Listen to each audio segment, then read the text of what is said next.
Senhor, nós te agradecemos, ó Deus, nós louvamos a Ti, porque o Senhor é bom e a Tua misericórdia dura para sempre. Obrigado, ó Pai, por este momento precioso que o Senhor nos dá. Obrigado pela vida que o Senhor tem nos dado. Obrigado porque também neste fim de semana lembramos a Tua morte, lembramos de que não só a Tua morte, mas a Tua ressurreição, a do Teu Filho amado ali, trouxe grande valia para todos nós, trouxe-nos uma vida em abundância, e fez com que, a partir dos atos de Jesus Cristo, nós pudéssemos agora estarmos reunidos em família, Deus. Se estamos aqui presentes, estamos aqui, cada um no seu lar, cada um no seu fazer, conectados e unidos, é porque o Senhor nos uniu. O Senhor nos provoca esse amor, o Senhor nos provoca essa comunhão, e isso é dádiva, Senhor, isso é privilégio. Que o Senhor possa nos dar sabedoria e entendimento nesta noite, que tudo que possa ser falado aqui, comentado, venha a ser para a honra e glória do nome do Senhor, e que em tudo nós tenhamos o temor da Tua palavra, sabedores de que somos limitados, temos limitações que são imensas, ó Deus, mas que temos o intuito de querer aprender cada vez mais sobre a Tua palavra, sobre aquilo que o Senhor deixou para nós, sobre aquilo que o Senhor deixou disponível para entendermos e compreendermos a imensidão do Seu ser. Nos ajuda e nos perdoa, Senhor, naquilo que ainda temos falhado, para que em tudo o Teu nome seja glorificado através das nossas vidas. É o que eu te peço, no nome do Teu Filho amado Jesus. Amém. Gente, eu vou compartilhar aqui a tela com vocês.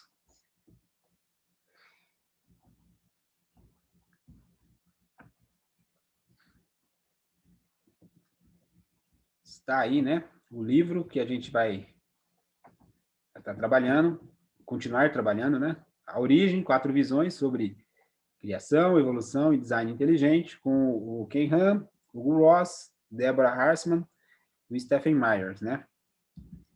Semana passada a gente trabalhou o Ken Ham e a ideia de um criacionismo de terra jovem, né, que é basicamente a visão clássica aí da igreja ao longo dos anos. Hoje a gente vai descobrir uma coisa nova, tem uma novidade aí para todo mundo, que é a ideia de um criacionismo de terra antiga. E quem vai trazer a versão pelo qual ele acredita é o Hugo Ross. Ele é um astrofísico e o fundador do Razões para Acreditar, a Reason to Believe. É interessante que depois ele vai falar que existem várias perspectivas dentro da criação de terra antiga. E dentro de todas essas perspectivas, ele vai trazer a que ele acredita ser a mais adequada, mais coerente. Então fica a dica aí também para quem se sentir, né, impelido a acreditar mais a partir dessa visão, ou querer descobrir mais sobre essa visão, que não é só aquilo que a gente vai trazer hoje. Há N possibilidades, aí, N alternativas para com essa visão aí de criação de terra antiga, tá? Interessante que ele já começa o seu diálogo ali, né, a sua fala, citando a confissão belga, né, uma das principais confissões de fé reformada aí, e é bem interessante a forma como ele já começa a querer trabalhar. Ele vai dizer assim: a confissão belga declara o reino natural o livro mais elegante, revelando a natureza divina e o poder de Deus. Um livro tão claro que remove nossa desculpa para a ignorância e rebelião. Por meio da revelação especial às Sagradas Escrituras, Deus afirma e esclarece seu propósito redentor e o plano específico pelo qual ele torna a redenção disponível para as pessoas. A Escritura, quanto às obras da criação, originam-se do único que é a verdade e revela a verdade. E ambos estão sujeitos à interpretação e, portanto, a erro humano. E é um pouco do que a gente comentou semana passada, né? Que basicamente, inclusive, era o argumento do Ross em relação ao pastor Ken Ham, que o Ken Ham, segundo ele, estava tentando fazer com que a interpretação dele se tornasse inerrante, e não as escrituras. E a ideia é, as escrituras para os 4 aqui que vão estar falando, cada um a sua perspectiva, é inerrante, né? A escritura é um livro sem erros e sem falhas. O problema é como interpretá-lo, como ao ler aquele texto que foi escrito por um povo diferente, com uma tradição diferente, né, num idioma diferente, como que era o significado imediato, um primeiro significado ao ler aquelas primeiras linhas, como que aquelas pessoas absorviam aquelas informações e como que nós hoje absorvemos, porque inevitavelmente somos influenciados pelo meio pelo qual nós vivemos. Então, nós vamos estar sempre, de alguma forma, interpretando a partir de um viés, de uma construção, seja teológica, sociológica, enfim, da comunidade onde nós estamos inseridos, né? E aí ele vai dizer, né, que os dois livros de Deus serão consistentes internamente, externamente e mutuamente. Eles falam em perfeita harmonia. Nenhum nega ou prejudica o outro. E aí é um pouco do que antes de a gente começar, antes da maioria de vocês entrarem aqui, eu estava conversando aí com o pastor Samuel.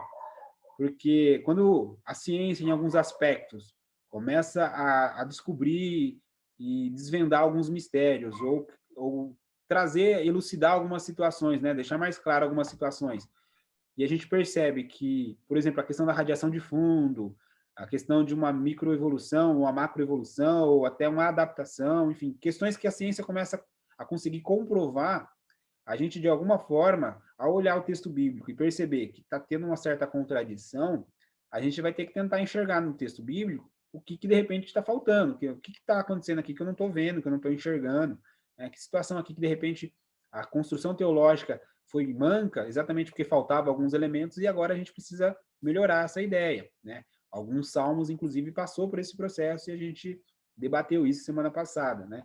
Então, ele vai ter esse argumento como central do seu ponto de vista. Se há discordância entre o que a natureza ou a ciência explica sobre os processos naturais e as escrituras, um dos dois estão errados. Às vezes, os dois estarão errados. Né? Não no sentido de que, por exemplo, a Bíblia está errada, mas a interpretação que nós estamos fazendo. De repente, nós estamos interpretando errado e a ciência também está. E aí, em algum momento, vai se descobrir isso. Né? Por exemplo, há um tempo atrás, achava-se que ovo fazia mal. Então, todo mundo parou de comer ovo porque o ovo faz mal. A ciência falou isso. Daqui a pouco, a ciência vai dizer, não, o ovo não faz mal, não, o ovo faz bem, vamos voltar a comer ovo. Então, a ciência, de alguma forma, ela muda exatamente porque ela tenta descobrir e avançar no seu conhecimento, assim como a teologia também é uma construção. Nós temos aqui, seja o Carlos ou o Samuel, que são dessa área, né? O Samuel ainda está no seminário, o Carlos já está licenciado, mas que eles podem, inclusive, confirmar isso no sentido de que a construção teológica ela é feita ao longo da história. Né? Alguns aspectos, por exemplo, o calvinismo. O calvinismo não surgiu lá na igreja primitiva. O calvinismo surge ali depois da Reforma Protestante, e não é nem com Calvino, né? É posterior a Calvino. Leva o nome de calvinismo, mas o próprio Calvino mesmo não escreveu as 5 teses. É mais como uma resposta a partir de uma reunião, de um sínodo que acontece onde hoje mais ou menos é a Holanda, e aí constrói-se essa ideia, essa sistematização de algumas doutrinas, né?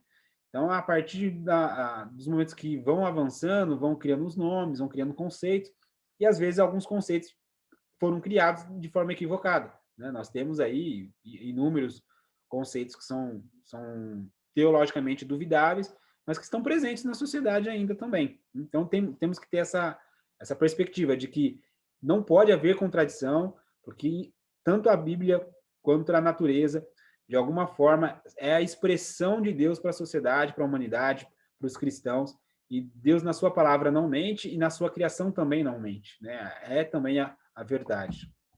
Né? E aí ele conclui sobre isso, dizendo que a escritura e o registro na natureza concordam que Deus criou de forma transcendente o universo com suas leis físicas, preparou, então, dentro dele um habitat para a humanidade, onde um vasto número de pessoas acaba recebendo a redenção que ele oferece. É bem interessante. Mais para frente a gente vai trabalhar e vai ver qual é essa perspectiva dele, mas logo de cara eu já adianto. Eles acreditam, né, o Hugo Ross e os criacionistas de Terra Antiga acreditam sim que o universo tenha pelo menos aí 13,8 bilhões de anos, que a Terra tem aí seus 4 bilhões de anos. Né? Eles não duvidam dessas informações. Pelo contrário, eles confirmam isso e vão confirmar que algum desses processos que cientificamente vão se descobrindo é para um propósito redentivo. Né? A maior gama aí de material que hoje nós utilizamos para energia, né, para tecnologia, são materiais biológicos, né, de natureza biológica, que de alguma forma, ao longo da história, foram se fossilizando, decompondo, que permite hoje a gente ter esse avanço tecnológico que a gente tem. Né? Até interessante que ele vai argumentar que, por exemplo, o petróleo é animal morto. E aí o petróleo hoje é importante para a locomoção dos carros. E com a locomoção dos carros, a gente consegue ir de uma cidade a outra, pregar o evangelho com uma maior facilidade. A gente consegue ter um ambiente onde as pessoas se locomovem com de um espaço para o outro com uma rapidez que se tivesse que andar a pé não conseguiriam, né? Então tem essas questões, esses argumentos sempre nesse sentido de que tudo Deus faz de forma intencional, né? São biodepósitos, vamos dizer assim, né? O nome, o Wagner está colocando no chat aí, é o nome que o Hugo Ross sempre traz para a gente também, né? E pode, inclusive, Wagner, se tiver alguma informação, algum termo que eu utilizar de forma equivocada, que é como eu te disse, é muita informação, é muita coisa, e às vezes a gente, inclusive, se confunde nos termos. Pode trazer e pode ir nos corrigir nessa área da biologia aí. E a gente vai ver vários materiais, gente, que de alguma forma são, de alguma forma foram animais que morreram, decomporam, ou processos orgânicos que vão acontecendo, e isso depois trouxe um benefício para a sociedade, né? Dentro dessa perspectiva que eles vão apresentar, né? Porque uma vez que a gente viu, inclusive, semana passada, para o pessoal de Terra Jovem, vão buscar outras explicações para isso, a partir do dilúvio e essa inundação, e depois os tsunamis e tudo mais, né? Avançando aqui, nós temos, então, a ideia de uma criação progressiva, né? Então, os criacionistas de Terra Antiga, eles usam a seguinte analogia. Se na história da redenção, Deus foi dando pinceladas e progressivamente dando ao povo uma amostra de quem seria Jesus Cristo, para que na plenitude dos tempos o verbo encarnado aparecesse, eles vão entender também que a própria criação também é nesse sentido. Que a criação ela não é instantânea e imediata. Ela é instantânea, mas progressiva. Ela vai acontecendo ao longo de eras, ao longo de tempos. Deus progressivamente vai introduzindo elementos na natureza para que aquilo pareça ser natural, mas há um toque, um direcionamento dele no final das contas, né? Então ele vai dizer, ó, Deus introduziu a vida e então produziu uma sequência de forma de vida cada vez mais diversa e complexa, cada uma desempenhando um papel vital na preparação para a existência e redenção de um incontável número de seres humanos. E isso eu acho muito interessante da parte deles. Eles vão sempre na ideia de que tudo que Deus faz desde o início é para preparar o mundo para Nova Jerusalém, para aqueles que vão estar eleitos e desfrutando de um novo céu, de uma nova terra, ao lado do próprio Jesus Cristo, né? Eles vão sempre nesse sentido. Colossenses 1 ali, para eles, de alguma forma, deve ser o livro de cabeceira, e eles estão sempre indo nessa direção, né? Então, cada ato criativo sucessivo prepara para o próximo, levando uma vida mais diversificada, complexa e avançada, até a criação dos humanos. Então, lá no início, seres unicelulares vão tendo colônias de seres unicelulares. Daqui a pouco, o mundo vai passando por um processo de oxigenação, o nível de oxigênio aumenta, com esse aumento agora, os seres mais sofisticados, pluricelulares, começam a surgir. O oxigênio aumenta esse número de outros seres. Daqui a pouco passa por um processo de extinção. Essa extinção faz com que crie-se biodepósitos. Aí, logo em seguida, surgem novos tipos de vida, mais complexas, mais avançadas. Passa por um processo de extinção e decomposição, fossilização, novos biodepósitos. E assim vai indo, até chegar no momento que o homem entra na história, e aí a gente vai, inclusive, ver mais à frente, uma medida que entra o homem na história, e aí há as divergências, 150 mil anos atrás, 12 mil anos atrás, enfim, mas no momento que o homem entra dentro, o Homo sapiens entra dentro da história, todos esses processos começam a diminuir, começam a ter um processo mais lento, né? E a gente não vai ver essa pluralidade aí de diversificação e avanços evolutivos, vamos dizer assim, tá? Então, vemos vários longos períodos durante os quais a vida na Terra experimenta mudanças microevolutivas, adaptações impelidas por uma combinação de condições ambientais e desafios de espécies invasoras e fatores genéticos. No entanto, né, e aí a visão da galera de Terra Antiga que diverge do pessoal que é criacionista e evolucionário. Eles rejeitam o conceito de uma descendência comum universal, né?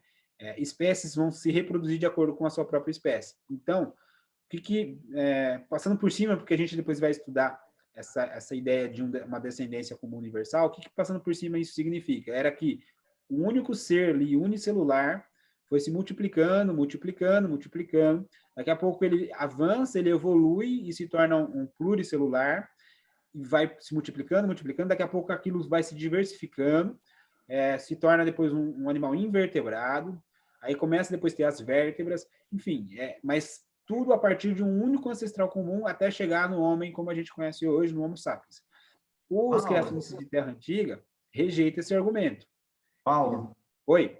posso te interromper só um pouquinho, só para esclarecer uma questão que é importante que a gente vai ver mais lá na frente. Pode ir falar aí. Colocou aí, né? Ele experimenta mudanças microevolutivas. Eles não acreditam em macroevolução, né? Então, essa parte que você está comentando aí, o que ele vai argumentar é que não há fósseis intermediários. Então, eles Sim. não acreditam nessa transição de animal. Ele acredita na ancestralidade comum, mas a complexidade que ele refuta, que é o que É a ideia do lobo que vira uma baleia, né? Alguma coisa assim? isso, Eles isso daí ele rejeitam não isso. aceita. Ele aceita, por exemplo, até o desenvolvimento de raças, mas especiação ele não acredita. Então ele é muito próximo do que os fixistas acreditam, que Deus ele coloca os animais na natureza e isso permanece da mesma forma que foi criado, com poucas variações, sem esses saltos, né, de especiação. Isso eles não acreditam. Só para fortalecer o seu argumento aí. Sim, sim. Não, muito obrigado aí. Continue assim. Continue porque tem algumas informações bem complexas, gente. Assim, é um livro muito bom, mas ao mesmo tempo muito complexo. Tem muita informação que explode a cabeça da gente no primeiro momento e a gente tem que estudar e buscar mais informações. Mas eu acredito que vai ser bênção para as nossas vidas. E aí, inclusive, ele traz um exemplo, né? Ó, por exemplo, os neandertais e os humanos compartilham, né, de um ancestral comum. Pode ser? Sim. Assim como pássaros e dinossauros que voam ali e tal, também. Mas um lobo não vai virar uma baleia, como alguns evolucionistas vão dizer, e a partir, né, de uma ideia de evolução, de macroevolução das espécies, né? Até há mesmo muitas dúvidas com relação a esses saltos de uma espécie para outra, de como isso se acontece, por isso eles batem muito o pé e vão dizer que não, que de alguma forma Deus vai criando e vai sobrenaturalmente jogando dentro da natureza alguns tipos de animais, inclusive a gente vai ver lá do sexto dia, que foram criados 3 tipos de animais mamíferos, né, 3 tipos de mamíferos, e ao jogar isso, eles podem se adaptar. E aí as adaptações lá, que eles vão alegar que Darwin encontrou algum tipo de adaptação e não de macroevolução, né? O bico de um papagaio, as patas que vão evoluindo, né? A ideia de uma especiação dos felinos, por exemplo. Todos são felinos, mas um é um gato doméstico e o outro é um tigre, um leão lá no meio da selva lá que come outros animais. É sempre de uma forma mais reduzida, mais limitada, né, Wagner? Você limita essa possibilidade de diversificação daquela espécie. É mais ou menos isso, né? Sim, sim, é exatamente isso aí, Paulo. Mas e aí tem os argumentos, né? Mas aí lá na criação evolucionária a gente discute isso, porque a gente vai discutir a questão de órgãos, o que são órgãos homólogos, tem também algumas outras discussões que ele faz de relógio molecular. Então tem um monte de argumentação, inclusive essa questão do relógio molecular que eles questionam, né? Que você está comentando aí, que seria o DNA e o RNA, como que isso pode acontecer, e também algumas proteínas e enzimas que eles conseguiram, como é que fala?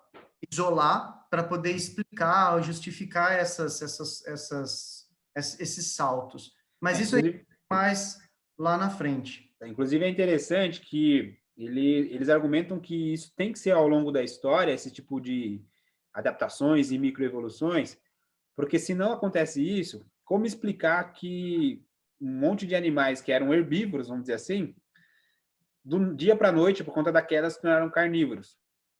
Biologicamente falando, isso traz algumas impossibilidades, né? Porque todo o organismo humano tem as suas funções, para os animais também. Então, os organismos, os órgãos de um animal herbívoro, é diferente dos órgãos de um animal carnívoro.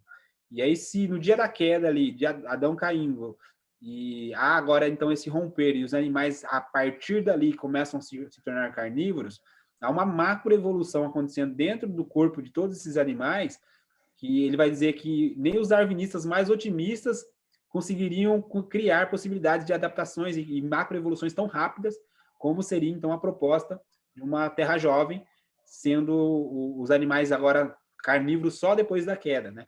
E aí eu achei bem interessante isso, né? A informação que eu acabei, inclusive, indo buscar mais coisas, achei muito interessante essa pegada, porque é algo que a gente não percebe. Quando a gente lê o texto lá e vai entender que a morte só acontece agora, então o animal só come outro animal depois da queda de Adão, a gente tem que passar então, a acreditar que houve uma transformação nos órgãos daqueles animais, para que quando eles agora tivessem esse desejo, de um dia para a noite começaram a ter esse desejo e decidiram agora comer outros animais e os órgãos deles estarem preparados e condicionados para poder receber aquele alimento, né? Então é bem interessante. Essa é uma inferência que o pessoal faz, né, Paulo? Sim, não, então, porque eles fazem Justificativas. alegando o que seria, então, a possibilidade de uma terra jovem, né? O mais ideal dentro dessa teoria deles, né? Isso mesmo. Mas depois a gente refuta. Alguns tipos de criacionismo, então, aí a gente vai ter que trabalhar o seguinte, né? Existem pelo menos 6 combinações possíveis de criacionismo de Terra Antiga. E aí ele vai trazer todas elas aqui e dizer que a sétima é uma combinação de todas elas. Então, são 6 tipos e há uma sétima onde você combina duas, né? Ou uma com outra, ou 3, enfim. Aí quais seriam essas? Uma primeira ideia é que os dias de criação ali em Gênesis, na verdade, são dias de revelação. Como se no primeiro dia o que Deus decidiu revelar para Moisés e escrever lá era sobre a ideia ali da luz e tudo mais, né? Cada dia, então, Deus, escreve aí que no primeiro dia foi desse jeito. Então, estou te revelando uma primeira informação. Agora, vou te dar uma outra pista de como eu criei. Coloca aí, então, o segundo dia. Então, é como se Deus fosse dando pistas e a cada pista, Moisés ia escrevendo que aquilo era um dia, né? Uma segunda hipótese, uma segunda possibilidade é uma ideia de 24 horas separadas por longas eras. O que isso significa? Que houve, de fato, aquelas 24 horas, Deus fez aquilo, aí passa-se um bom período de tempo, e depois de um bom período de tempo, Deus faz novamente, num intervalo de 24 horas, novamente o que o texto bíblico está dizendo. E aí vai mais uma nova jornada, para depois, no terceiro dia, em 24 horas, e assim vai até chegar ao sexto dia, né? É uma outra possibilidade interpretativa, né? Uma outra ideia, e aí é a mais complicada, né? É a ideia de uma criação como estrutura literária. É aquilo que eu argumentei no primeiro encontro. O John Walton, ele é um teólogo, ele escreve que quando Deus está mostrando ali, explicando para Moisés trazer isso para o povo, ele não está falando da história de uma casa que vai ser construída. Ele está falando da história de um lar que ele quer construir, né? E aí, a partir disso, quando você pensa em casa, você não está dizendo assim, olha, eu preciso de um cimento, de ferro, de tijolo, eu preciso de areia, de pedra e assim por diante, para que todos, né, esses elementos possam então construir uma casa. O que o John Walton vai dizer é a narrativa é Deus está construindo um lar, e num lar você pensa na sala, no quarto, na cozinha, no banheiro, e aí o que precisa para um banheiro funcionar, o que precisa para uma casa funcionar, né, nesse sentido de cada cômodo. Então seria mais ou menos uma ideia só de uma construção literária, não é exatamente aquilo que aconteceu, e aí inclusive abre a possibilidade de um Adão e Eva não literais, né? Por isso que de todas é a mais complicadinha aí para a gente aceitar e continuar dentro de uma ortodoxia, né? Depois, a quarta possibilidade é uma tentativa de se conciliar ali a interpretação da galera que é de Terra Jovem, né? Que seria o quê? Dias de criação de 24 horas só depois de Gênesis 1:3. Antes disso, não. Entre Gênesis 1:1 e 1:3, não dá para saber. Ali seria um intervalo de tempo muito grande, a gente não consegue prever, mas a partir de 1:3 aí sim seria a ideia dessas 24 horas, tá? Uma outra possibilidade, então, os dias de criação são analógicos ou temporariamente relativos. É um pouco da ideia do 2 ali. A diferença é que eles diminuem, né? Não dá para falar assim, foi em 24 horas que Deus fez, depois separou os tempos. Foi num período ali que Deus acabou fazendo, num período um pouco até curto, depois deixou a coisa acontecer, aí depois um período curto de novo vai e faz, e deixa acontecer, e assim por diante, né? O sexto, que é o que o autor defende, e aí a gente depois vai trabalhar agora, é a ideia de dias de criação com eras ou longos períodos de tempo. Então, não é o sexto dia, o quinto dia, o quarto dia, só 24 horas ou um pequeno intervalo e depois deixa a coisa meio frouxa. Né? Não, ele vai a um bom período, às vezes milhões de anos ou bilhões de anos, construindo o que no texto parece ser um dia só. E aí depois, novamente, milhões ou bilhões para que no texto seja novamente outro dia. E aí é onde eles vão aceitar, né, de forma uniforme, que o mundo tenha de fato 13,8 bilhões de anos, ou aí mais ou menos nessa perspectiva aí do universo, tá?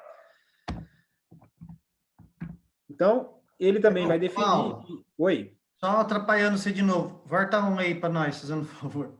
Dentro disso que você comentou, é interessante relembrar do que o Meyer ele pontuou, né, inclusive que você comentou na semana passada, com relação aos dias da criação de 24 horas, né? Porque ele alega assim, no primeiro, segundo, terceiro dia não tinha luz e nem não tinha Sol e lua, lua, né? sol, E aí ele questiona, então, até o terceiro dia você não pode contar, você não tem uma medida, né, de ano para poder fazer. E eu acho que é bem em cima desse item 4, né, que ele comenta de Gênesis 1 a 1, 3, que eu acho que ele relata esses dias, né, ou acho que vai até um pouco além ainda, não é isso? Vai um pouco além. A ideia iria até um pouco além, mas é verdade, é bem lembrado. Eu havia pensado em falar sobre isso, mas acabei esquecendo. É essa a ideia. Uma vez que o texto bíblico diz que o Sol e a Lua foram feitos para separar os anos, as estações, o dia, né, o tempo, como a gente conhece, como a gente conta. Então, qual o critério para dizer que antes desses luminares serem construídos, de fato aquilo eram 24 horas? Então, abre-se uma possibilidade para que nesse intervalo de tempo você tenha milhões de anos, bilhões de anos, e aí do surgimento do Sol e da Lua, abriria, então, uma contagem mais de 24 horas, né, a partir do quarto dia da criação. Então, é um pouco dessa perspectiva também que eles acabam fazendo. Tá? E aí, a questão do dia, é interessante, inclusive, o final de semana hoje a gente está passando, né? A gente está passando pelo final de semana da Páscoa, e a gente costuma dizer que depois de 3 dias, Jesus ressuscitou, né? Jesus morreu, 3 dias depois ressuscitou. E exatamente por uma definição muito literal, alguns teólogos começaram, nem sei se são alguns teólogos, mas começou a movimentar, pelo menos eu vi isso em rede social, uma ideia de que Jesus não teria morrido na sexta-feira, mas antes, para que você tenha de fato 3 dias chegando no domingo, fazendo mais ou menos uma conta como a gente faz hoje. Daqui 3 dias, hoje é sábado, daqui 3 dias vai ser quando? Vai ser domingo, segunda, terça, ou seja, daqui 3 dias vai ser na terça. E não na segunda, como de alguma forma foi feita essa contagem. E se for numa contagem jurídica, não é nem na terça, né? Aí você pode estabelecer que o prazo ainda seria a própria quarta, né? Então surgem algumas ideias aí que bem estranhas, de que não seria de sexta para domingo. E é verdade, né? Se Jesus morre ali mais ou menos 6 horas, antes das 6 horas da tarde de sexta-feira, para contar 3 dias inteiros, 3 dias completos, não é domingo. Só que a contagem do judeu sexta você já inclui. Você já inclui o sábado e já inclui o domingo. Então, nessa contagem, como os judeus faziam, dá 3 dias. Por isso, eles vão argumentar que talvez a contagem feita ali de dias também seja diferente da contagem que a gente faz hoje.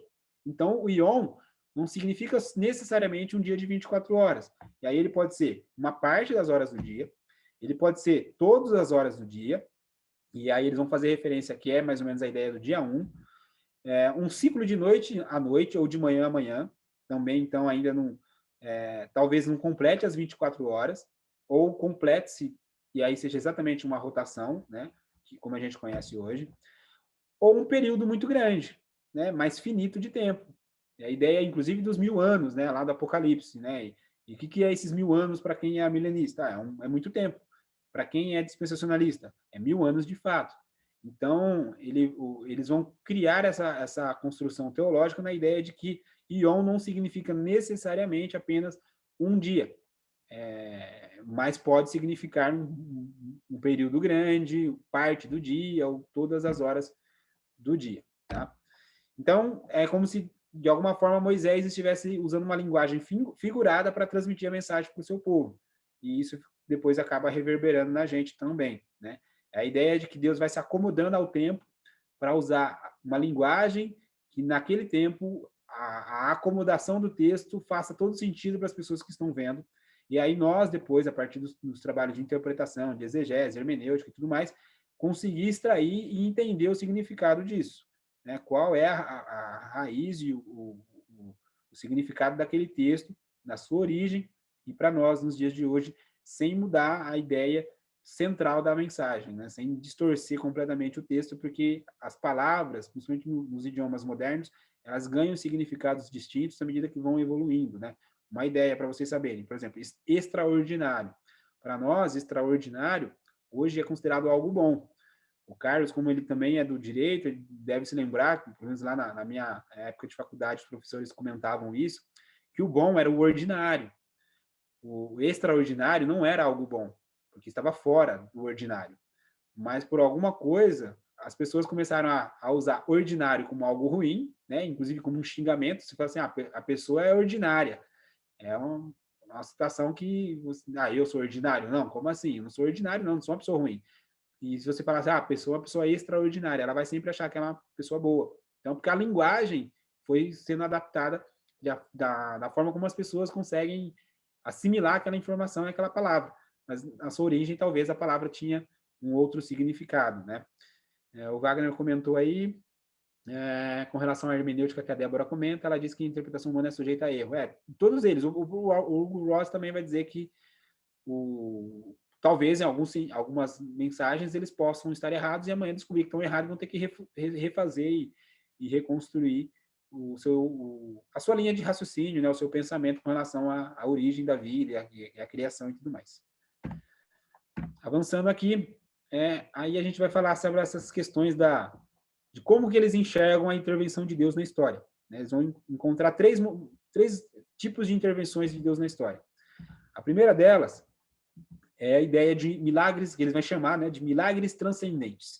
O que seria isso? Então, seriam atos de Deus onde ele cria leis imutáveis, por exemplo, né, as leis da física, questão da gravidade, lei da termodinâmica e inclusive são a área aí de pleno conhecimento do Samuel, onde como que isso tudo funciona, né? Foi de forma aleatória? Não.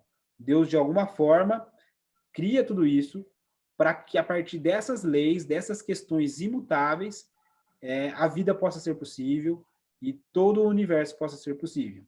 Então, eles vão dizer que são milagres transcendentes, né? Fogem da compreensão, às vezes, e inclusive é difícil assimilar a origem desses, né? Como explicar a origem dessas leis da física. Elas estão lá, mas como isso aconteceu? Não sabemos, né? Mas elas estão lá, né? Mas Você quer sabe, comentar Paulo, alguma coisa sobre isso, Samuel? então, antes do Samuel, só fazendo mais uma inferência aí, né?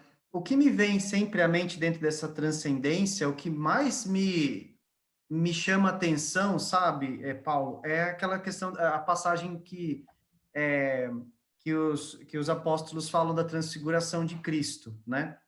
E aí eles veem a face de vários outros, inclusive, né, de Moisés, de Elias, né? Sim, sim. Eu acho muito louca essa passagem. E assim, é o que você comentou aí, né? Como que você vai explicar lei física e questão temporal dentro da transfiguração?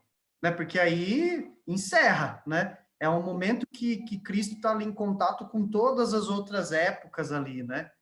Eu não sei se dentro disso, né, dessa transcendência, além dos milagres, né? Porque você ressuscitar é, os mortos à vida, né? Como aconteceu com Lázaro, a menina, né? Então Sim. tem muita coisa legal aí, muita coisa legal. Viu, Paulo? Só Sim. falando um pouco desses milagres transcendentes, né?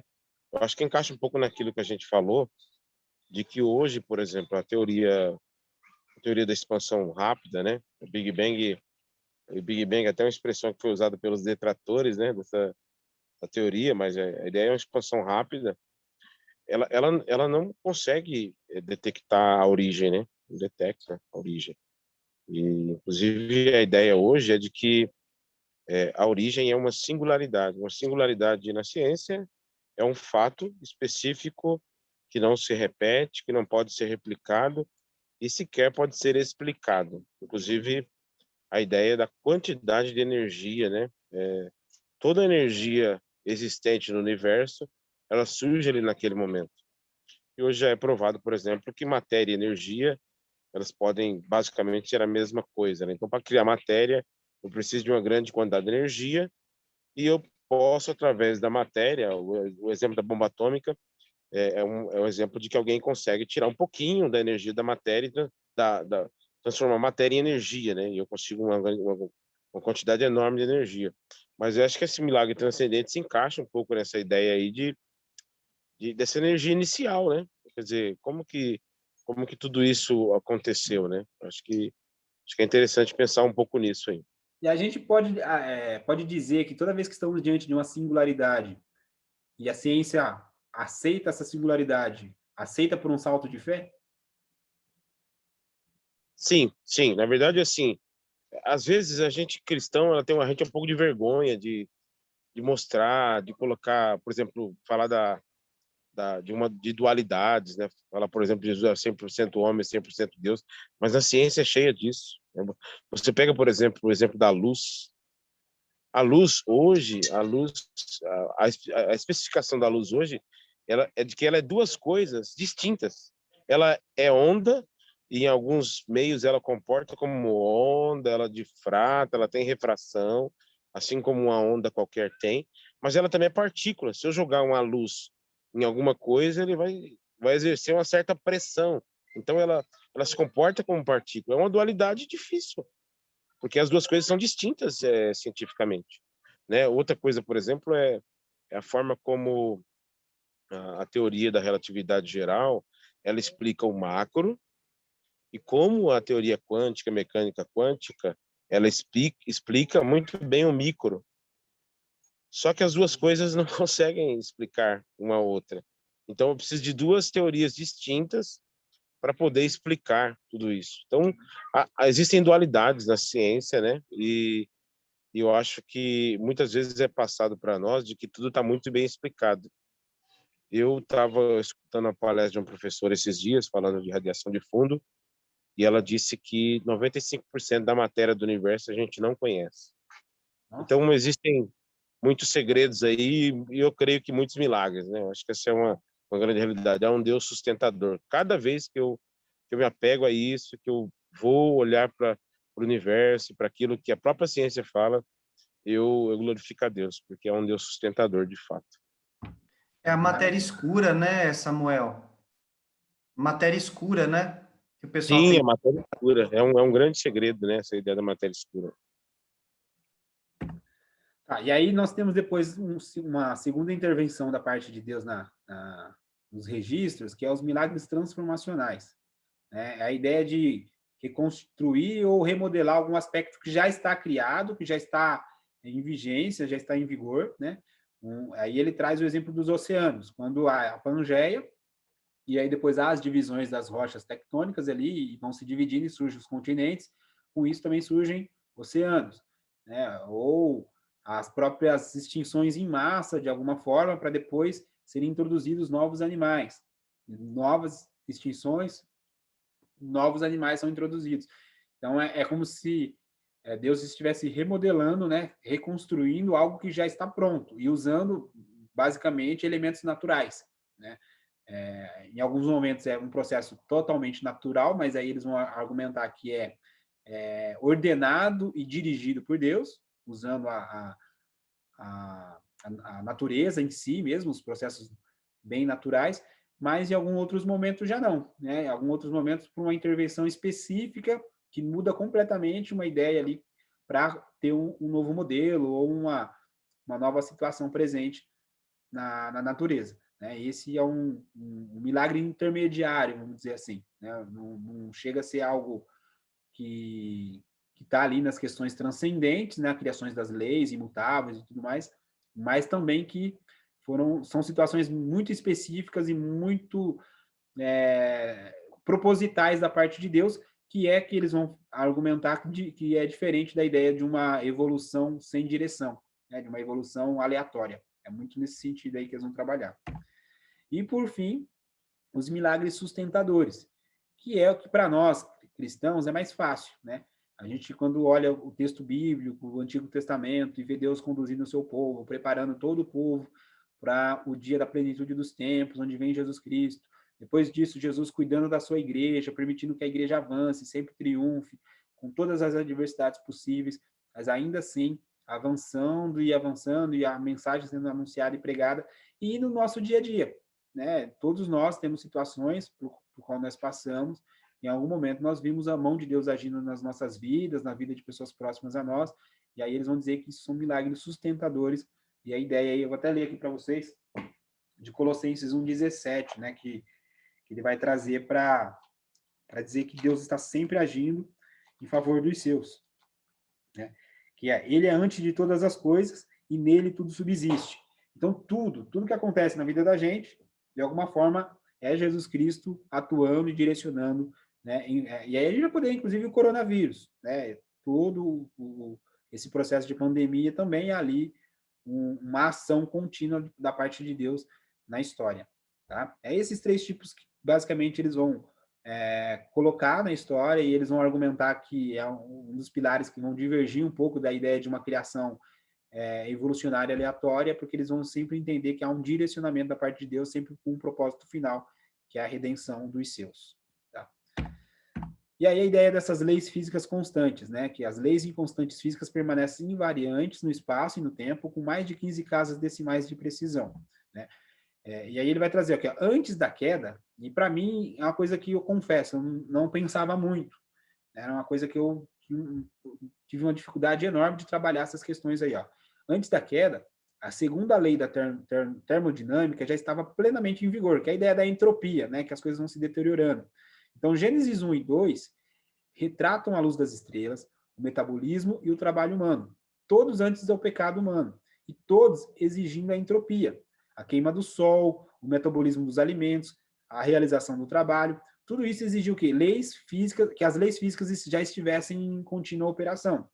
A ideia é que, se Adão precisava cuidar do jardim, então ele estava trabalhando, ali já há um certo cansaço, e ele vai precisar repousar depois. Os animais, né? Então, em tese, teria animais herbívoros e carnívoros, não só herbívoros.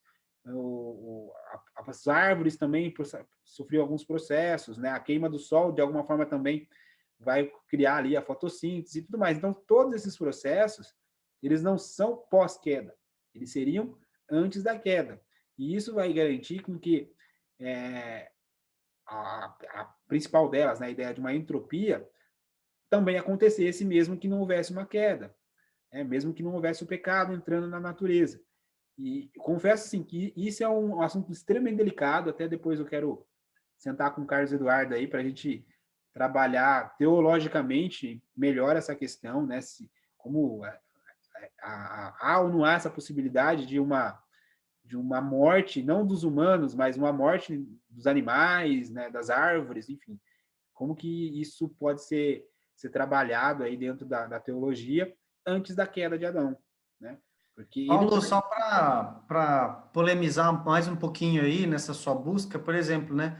A gente tem um biodepósito, por exemplo, do carbonífero. Acho que até o Samuel pode me ajudar um pouco com relação a isso.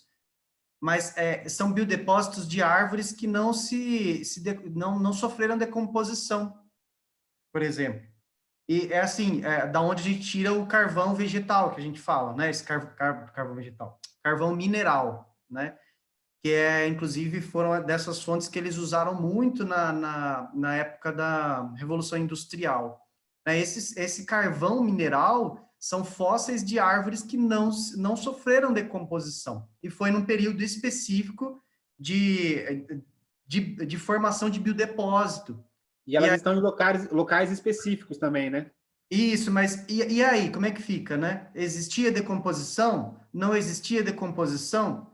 Como que essas florestas foram soterradas sem nenhum tipo de decomposição? Isso é muito louco, entendeu? E aí formou esses biodepósitos. Mas é mais uma coisinha aí, né? Para, de repente, você alimentar aí, dentro dessa questão de queima e de entropia. Porque se não há decomposição, será que havia entropia? Então, e aí, então aí essa é a ideia. Essa lei, ela é uma lei que é produzida após queda, é uma lei que já existiu desde o início, né? Essa segunda lei da entropia aí. Então, é uma questão, né?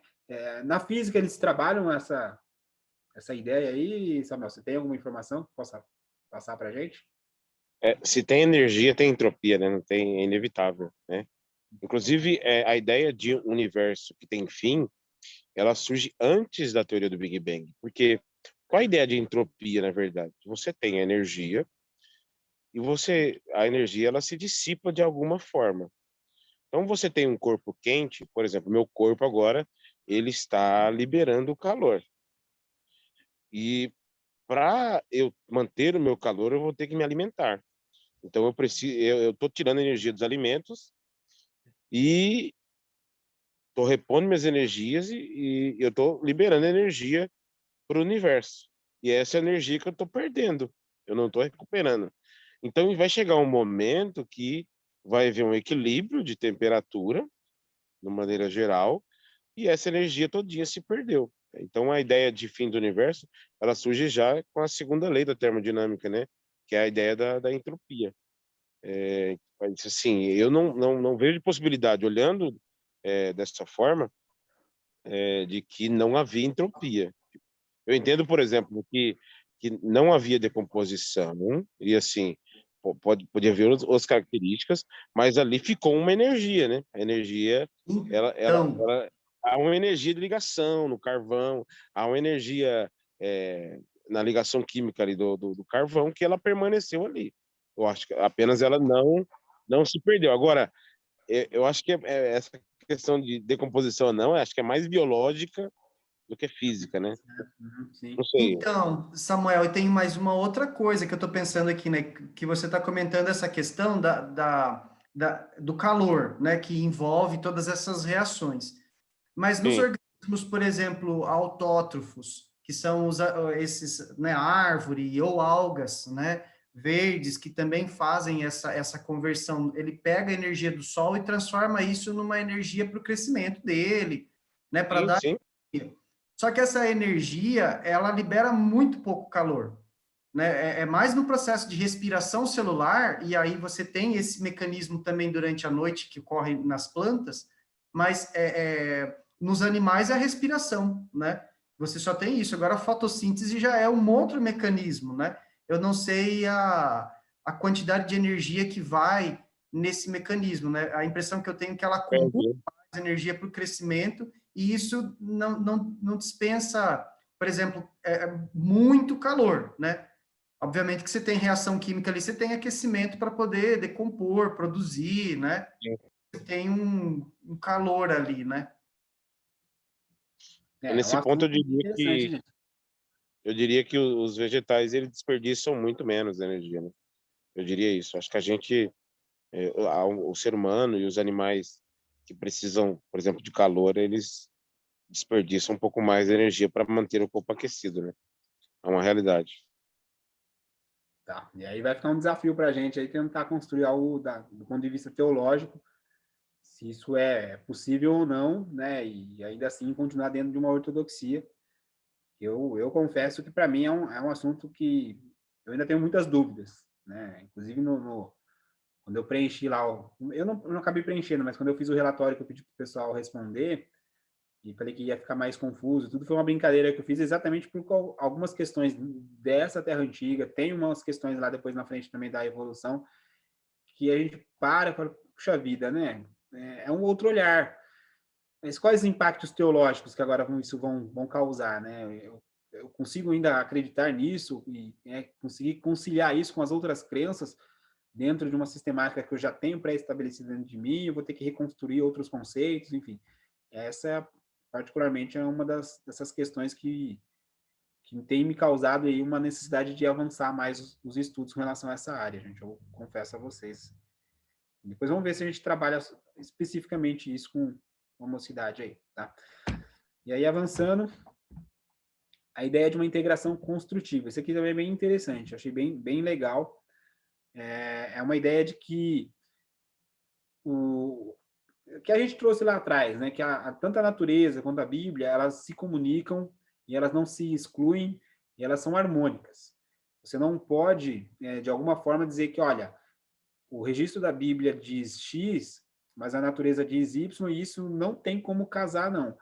Se não está tendo como casar as duas informações, é porque há uma limitação ou um erro interpretativo nosso.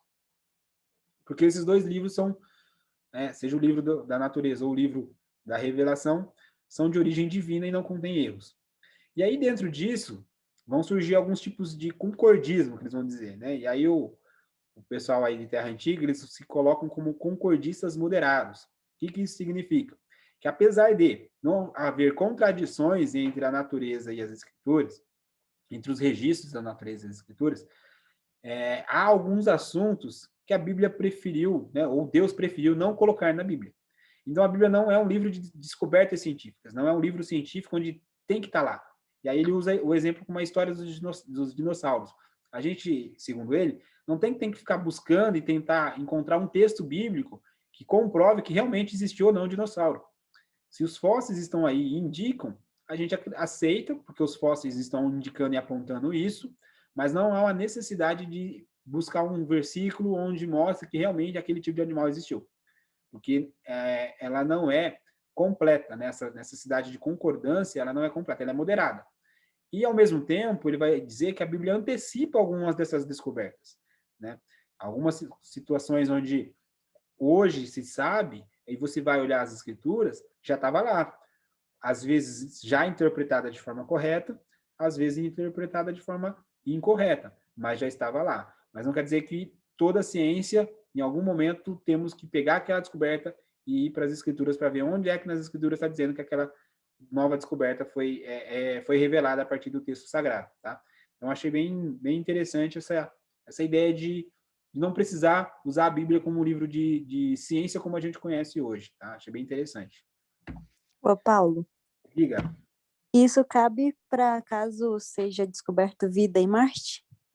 Também é uma situação onde não há uma preocupação em tese da parte de Deus, né, de acordo com esse tipo de pensamento, que se descobriu que tem vida lá em Marte, descobriu que tem vida em Vênus, descobriu que nas luas de Júpiter também tem lá um serzinho lá.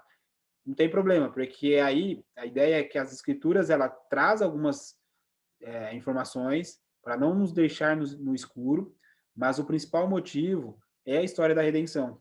Né? Aquilo que é necessário para a redenção, Deus coloca. Aquilo que seria supérfluo dentro dessa cadeia de informações que precisaríamos receber, aí não há necessidade do autor bíblico ter registrado isso para a gente. É o conceito, o concordismo moderado vai estabelecer para fazer essa conexão da ciência e a escritura. Tá? E uma ideia aí de uma sustentação bíblica sobre os textos, né? A gente vai ter que tentar, inclusive, agora ver como que, biblicamente, eles vão tentar sustentar os seus argumentos, né? E a ideia é que a Bíblia contém muito mais conteúdo sobre a origem, estrutura e história do universo e da vida, né? Do que qualquer outro livro ou texto sagrado antigo ali, né? Então, você tem inúmeras inscrições sagradas, textos sagrados ao longo das civilizações. Só que nenhuma delas é tão completa e tão rica quanto as escrituras. Você tem inúmeros textos, por exemplo, Gênesis de 1 a 11, Jó de 37 a 39, os Salmos de número 104, Provérbios 8, né? Todos esses textos, unindo-se, eles trazem, né, uma narrativa detalhada, específica e cronologicamente precisa das origens, estrutura e história da natureza, bem como um prenúncio do método científico estabelece hoje para a gente. Né? Então, de alguma forma, as nossas grandes dificuldades, às vezes, é porque falta-nos acesso a algumas informações, está indisponível ainda algumas tecnologias e possa ser que, por conta disso, tenhamos limitações na hora de interpretar esses textos.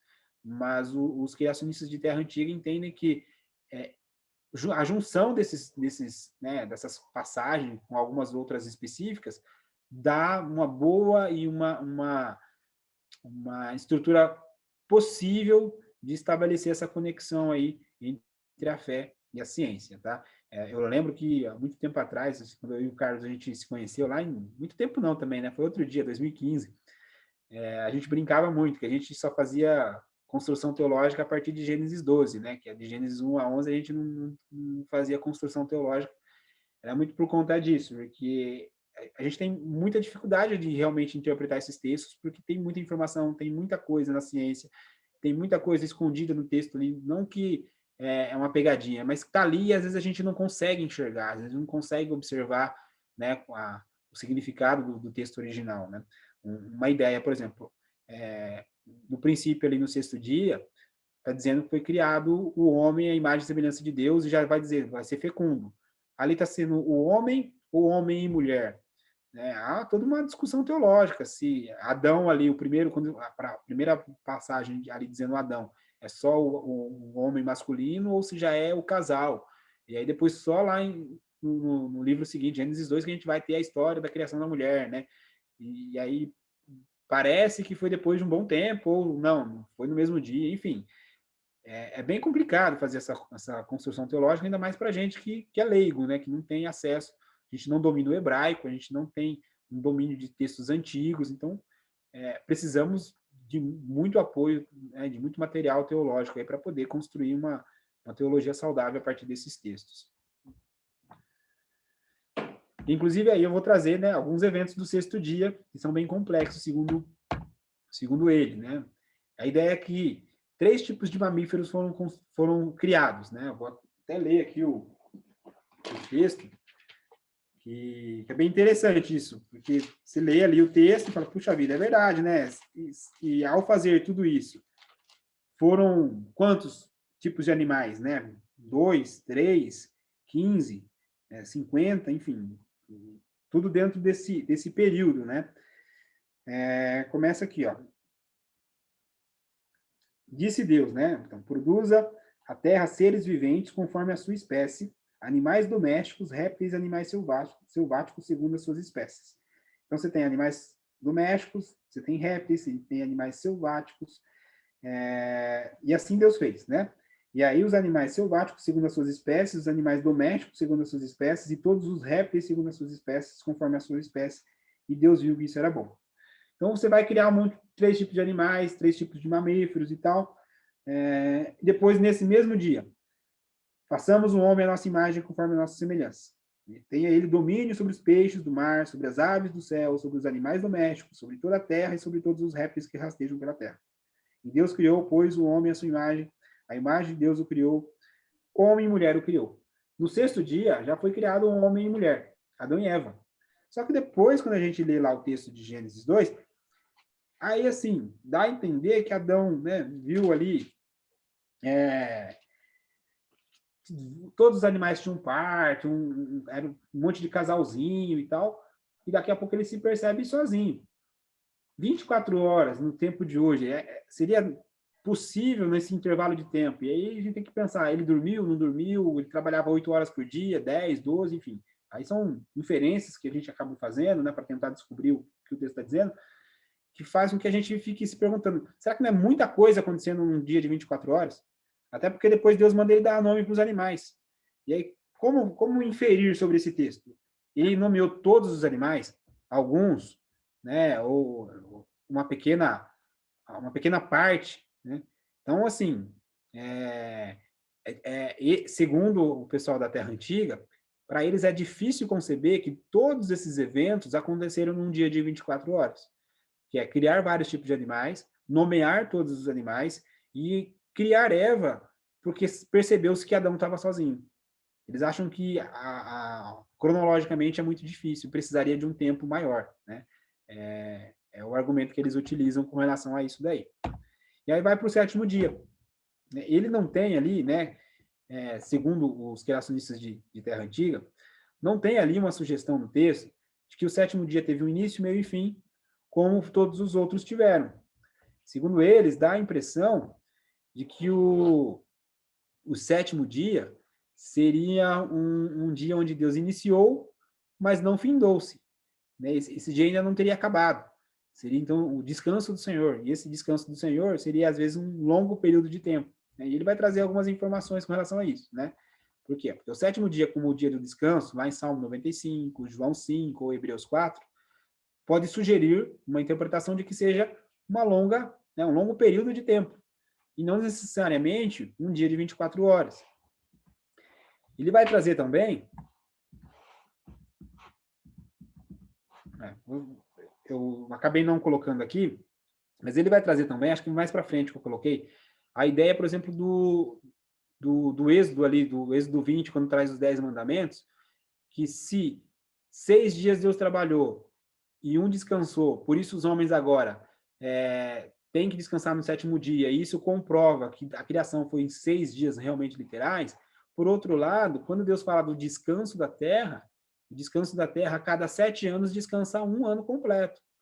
Então, a argumentação é que se para os criacionistas de terra jovem dizer que em 6 dias Deus criou e no sétimo descansou, por isso o homem também precisa descansar, isso é uma inequívoca referência de que a terra é realmente jovem, os criacionistas de terra antiga vão dizer que não é bem assim, porque descanso ali é a ideia em relação ao homem, não em relação ao universo, às terras, enfim, aí poderia ser a partir de outros argumentos, e o que Deus está trabalhando é essa relação do homem para com Deus, do homem para com o homem, e não do homem para com a terra, não do homem para com outros aspectos da vida social. Tá?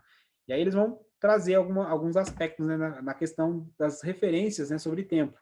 E aí você pega, por exemplo, o Salmo 90, versículo 4, o verso 4, vai falar da questão do tempo, como que o tempo corre para Deus. O tempo para Deus corre da mesma forma que corre para a gente?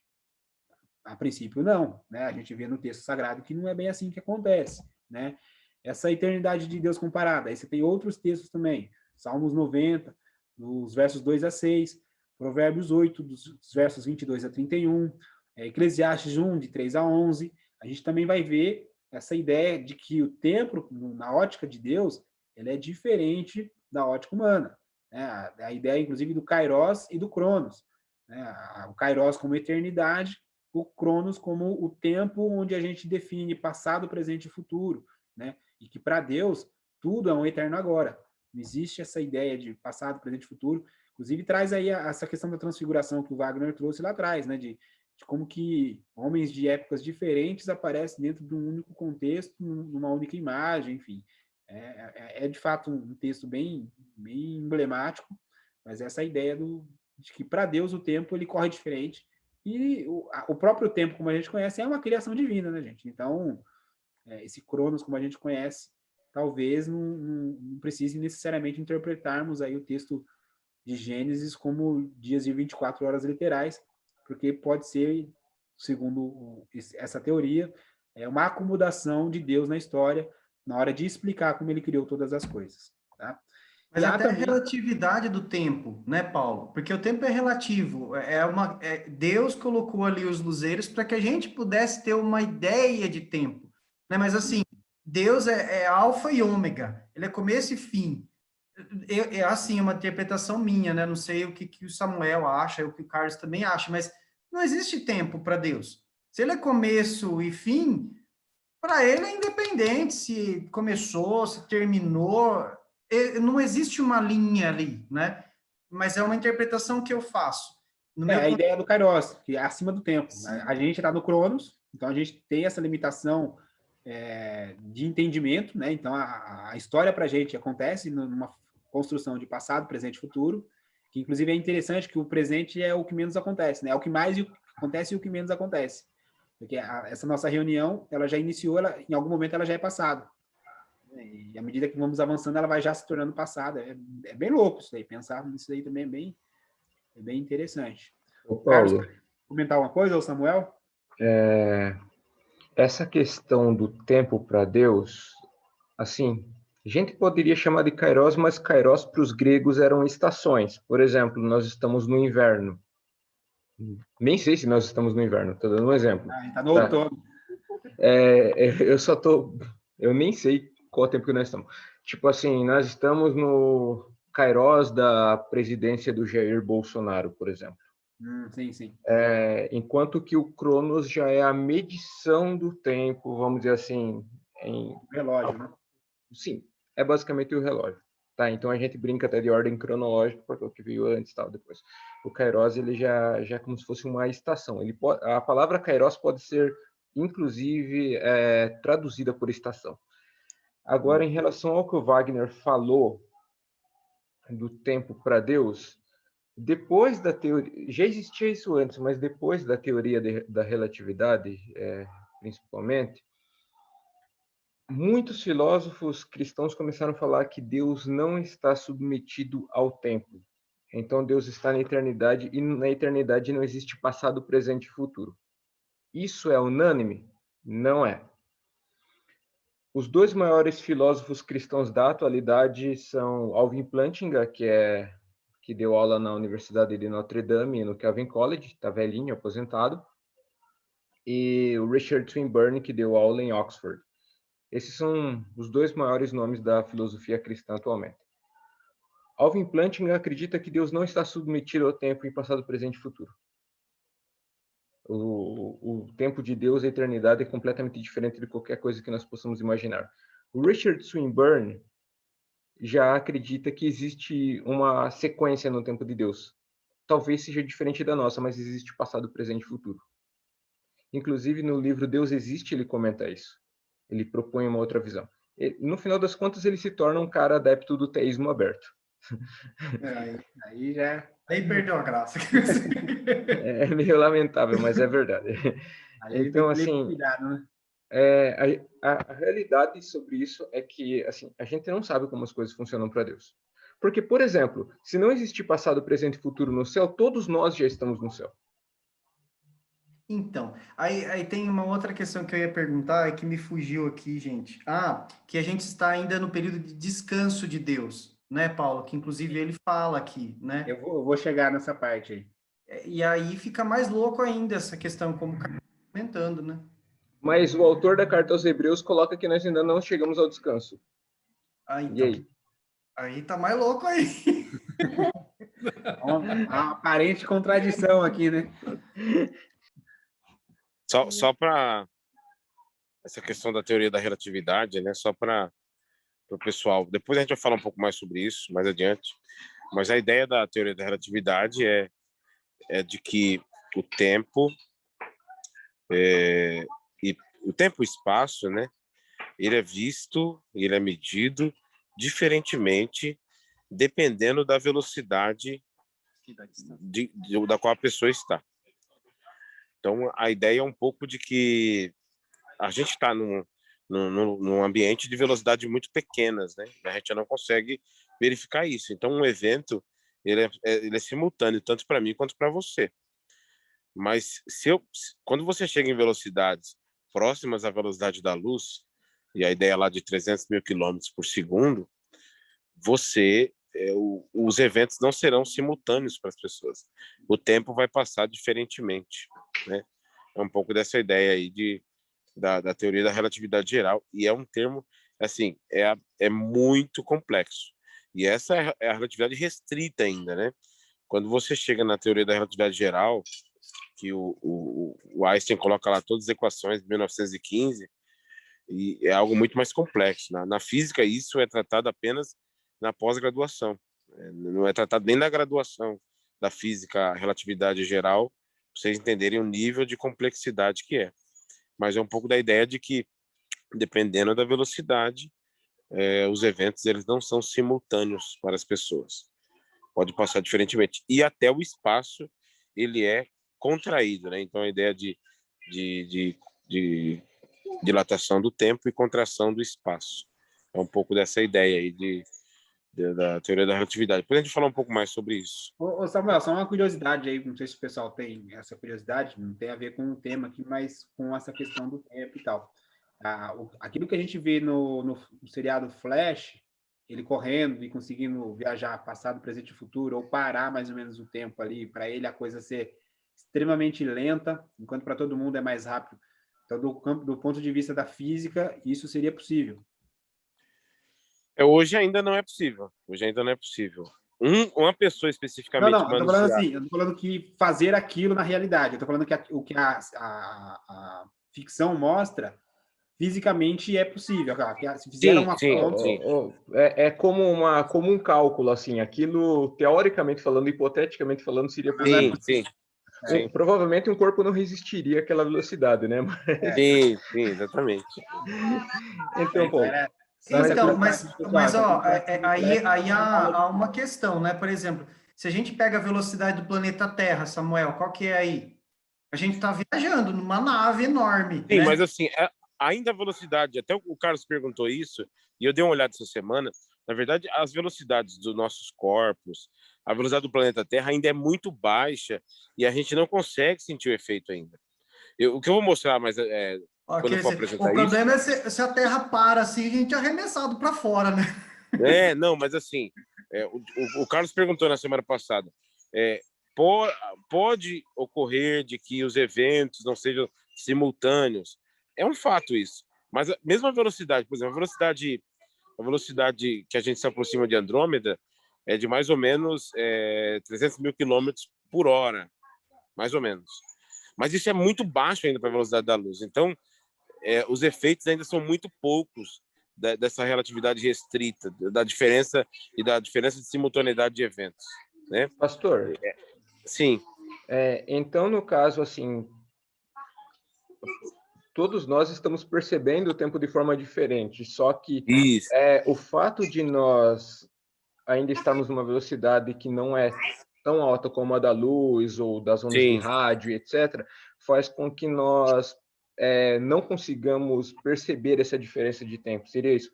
Para que essa diferença se torne perceptível, eu preciso chegar a uma velocidade absurda. isso, exatamente. Velocidade próxima à velocidade da luz. A mecânica clássica, a mecânica newtoniana, ela estabelece o tempo como absoluto, o espaço como absoluto, e isso é muito bem provado nas velocidades pequenas. Só que quando você tem velocidades altas, e tem um experimento de Michelson e Morley, né, que ele media a velocidade da luz e sempre dava o mesmo valor. E era para dar o dobro, era para dar o triplo, mas não dava. Então, o experimento de Michelson e Morley determinou essa ideia de que o tempo e espaços passam diferentemente quando nós estamos em velocidades muito altíssimas, próximas à velocidade da luz, né? Ou seja, se para a gente existe essa possibilidade, ainda que passa de uma forma diferente, mas muito pequena para a gente, imagina para Deus. Então, assim, Essa questão que eu queria chegar. Essa questão até que o Paulo citou Kairos, quando o pessoal falava no tempo de Deus, a forma como os gregos usavam isso era diferente. Tipo assim, para eles é o agora. Tá. E me parece que o Richard Swinburne ainda vai meio que nisso. Eles não aplicavam o Kairos como algo atemporal. Depois da teoria da relatividade, começaram a pensar principalmente em Deus como um ser atemporal. Até a tese de doutorado do William Lane Craig, lá sobre o argumento cosmológico Kalam, ele coloca que Deus é atemporal. Mas a gente não sabe se Deus é atemporal. Sabe, Como não tem como saber nada disso. eu fiquei muito tocado com o argumento do Hugh Ross sobre nos primeiros 3 dias da criação. Que dias eram aqueles? Que tempo era aquele? Se não existia o Sol e a Lua, né? É interessantíssimo pensar nisso. Às vezes a gente... Deus está no céu agora e está falando assim, como esses meninos são tolos. Eles estão tentando prescrutar uma coisa assim que é tão clara. E a gente está aqui quebrando a cabeça.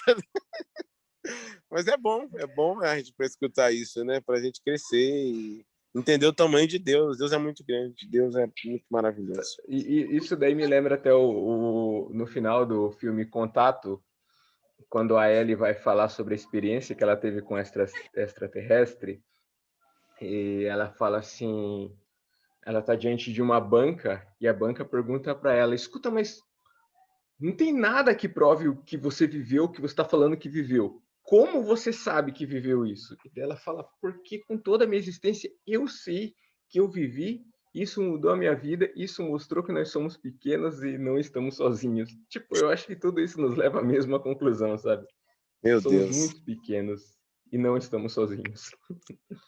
Samuel, surgiu Sim. uma dúvida aqui sobre a velocidade da Terra, quando ela gira. Como que acontece quando os astronautas estão na ISS, que eles voltam para cá?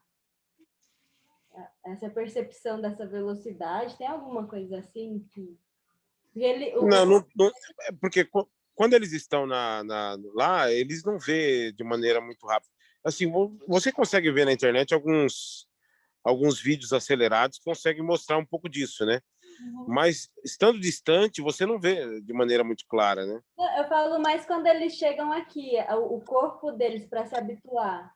Não tem muita dificuldade, diferença, assim, eles não percebem o corpo? No corpo? Com relação à velocidade, eu diria que não. Eu acho que mais a questão é a questão gravitacional, né? A gravidade, ela muda muitos processos, muda muito o nosso metabolismo, né?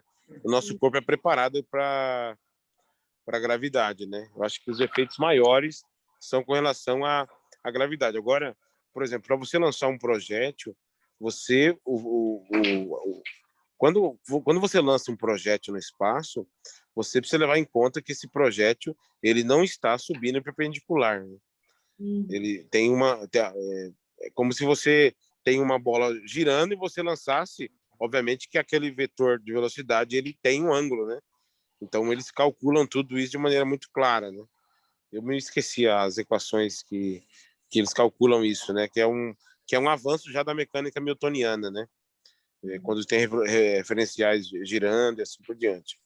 Mas eu acho que os efeitos dos astronautas eles veem mais a questão da gravidade, os efeitos maiores, né? É muscular e estrutura óssea, isso Sim. altera. Inclusive, quando o pessoal foi para a Lua, foi aqui mais, eu acho que foram 8 dias, se eu não me engano, né? Foi um negócio assim, 4 para ir, 4 para voltar, não foi isso, Samuel? Eu não me lembro, não me recordo. Mas assim, não eles, né? Porque como foi um período curto, ainda eles conseguiram sair andando normalmente, mas em missões mais longas que eles fizeram em órbita, eles tiveram dificuldade para se locomover por conta da gravidade, porque o corpo ele exige muito, né? Da musculatura, né? A gravidade exige muito da musculatura. E, inclusive, tem até, se pega vídeo, você vê o pessoal sendo carregado, né? Sai com cadeira de roda, por conta da dificuldade do corpo voltar ao estado gravitacional. Tá, vamos avançar aqui que um amigo meu na reunião achava que a barba do Wagner era falsa. Não, informação extremamente importante, né? Mas vamos lá. A barba de quem eu não entendi. Um amigo, acho que é o Piedade, ou alguém achou que a barba do Wagner era falsa. Robson, Coloquei aqui assim, ó, colei. Mas, enfim, então, segundo o Ross também, há algumas afirmações que demonstram uma ideia de uma antiguidade da Terra, né? Se você pegar Abacuque 3,6 ou 2 Pedro 3,5, o texto está dizendo ali de uma forma que eles fazem uma inferência para uma percepção de uma Terra antiga, né? Porque vai falar, os montes são antigos, as colinas antiguíssimas. E se tudo mais ou menos nasce na mesma época, não precisaria ter essa distinção e os adjetivos ali não precisariam, né, ser dar essa dimensão de maior ou menor grau de tempo. Assim, é inferência que ele está fazendo, porque as palavras, às vezes, no sentido mais... Tem um termo correto, assim, quando você quer dar uma intensidade, você quer dar uma ênfase maior sobre algumas informações, você tenta colocar palavras que parecem ser iguais, mas são um pouco diferentes, mas que no final das contas querem trazer as mesmas coisas. Então, a inferência que ele vai fazer é essa ideia de que, se uma vez que está distinto, então é porque há sim uma distinção de criação, né, seja dos montes ou das colinas e tudo mais, né? Avançando aí uma ideia de dias enumerados e não de 24 horas, né? Ele vai trabalhar lá o texto de Oséias 2, 6:2, né? Onde Deus fala lá sobre a questão dos dias, que iria salvar seu povo e tudo mais, e que muitos teólogos trabalham esse texto ali como não 2 dias, mas muito tempo, e isso também poderia, então, ser uma possibilidade de interpretar que nem sempre, quando está Yom ali, significa um dia de 24 horas de forma literal, né? Aqui é aquilo que eu já tinha dito sobre a ideia do descanso, né? O mandamento do descanso, que a ideia de que 6 dias Deus criou e no 7º descanso, então é a prova concreta de que o universo é jovem mesmo, Deus criou em 6 dias literais e tudo mais, então ele vai argumentar que o descanso é em relação ao homem, né? O texto está falando da relação do homem, não da criação, porque uma vez que a Terra, por exemplo, a cada 7 anos um tem que ficar descansando, e isso, para a questão da agronomia, é comprovado realmente que precisa disso, para poder a Terra continuar sendo fértil. Então, ele trabalha que ali Deus está explicando para o homem, um homem que produz, para produzir bem e trabalhar bem, ele precisaria, então, descansar pelo menos um dia da semana, porque senão seria uma em cadeia suscetível aí vamos lá, de burnout, a saúde mental debilitada, enfim, né? As pessoas que trabalham em posições que são 24 horas gerentes, 24 horas, sei lá, médicos, advogados, a pessoa não tem tanto descanso, às vezes o próprio corpo acaba mostrando, demonstrando isso, inclusive para alguns pastores, né? Eles acabam sofrendo exatamente porque eles não descansam, não conseguem descansar, e aí são N motivos, mas a ideia do descanso seja como algo necessário para o homem e não uma relação da própria natureza e da criação, tá? Aqui é uma outra questão teológica, e aí a gente depois vai ter que ter um momento só para trabalhar isso aí com os nossos universitários, na ideia da expiação.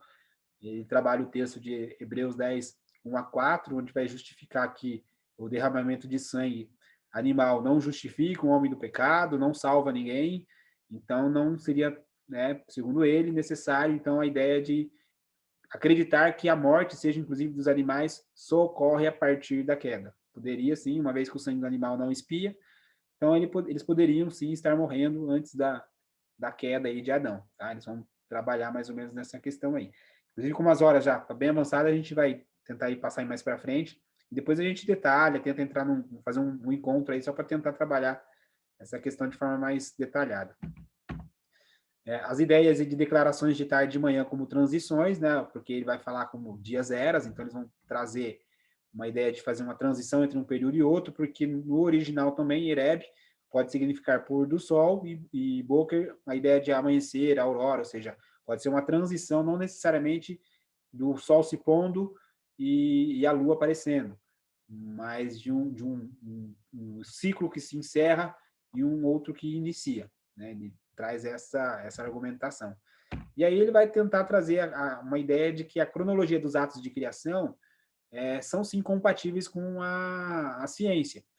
Há aí um autor dizendo que isso não seria possível, né? O Friedrich Delitzsch, que todas as tentativas de harmonizar nossa história bíblica da criação do mundo com os resultados das ciências naturais foram inúteis e devem ser sempre assim. A ideia de que ali no século XIX, final do século XVIII, começo do XIX e daí por diante, a ciência começa a ir por um caminho distinto daquilo que a narrativa bíblica apresentava.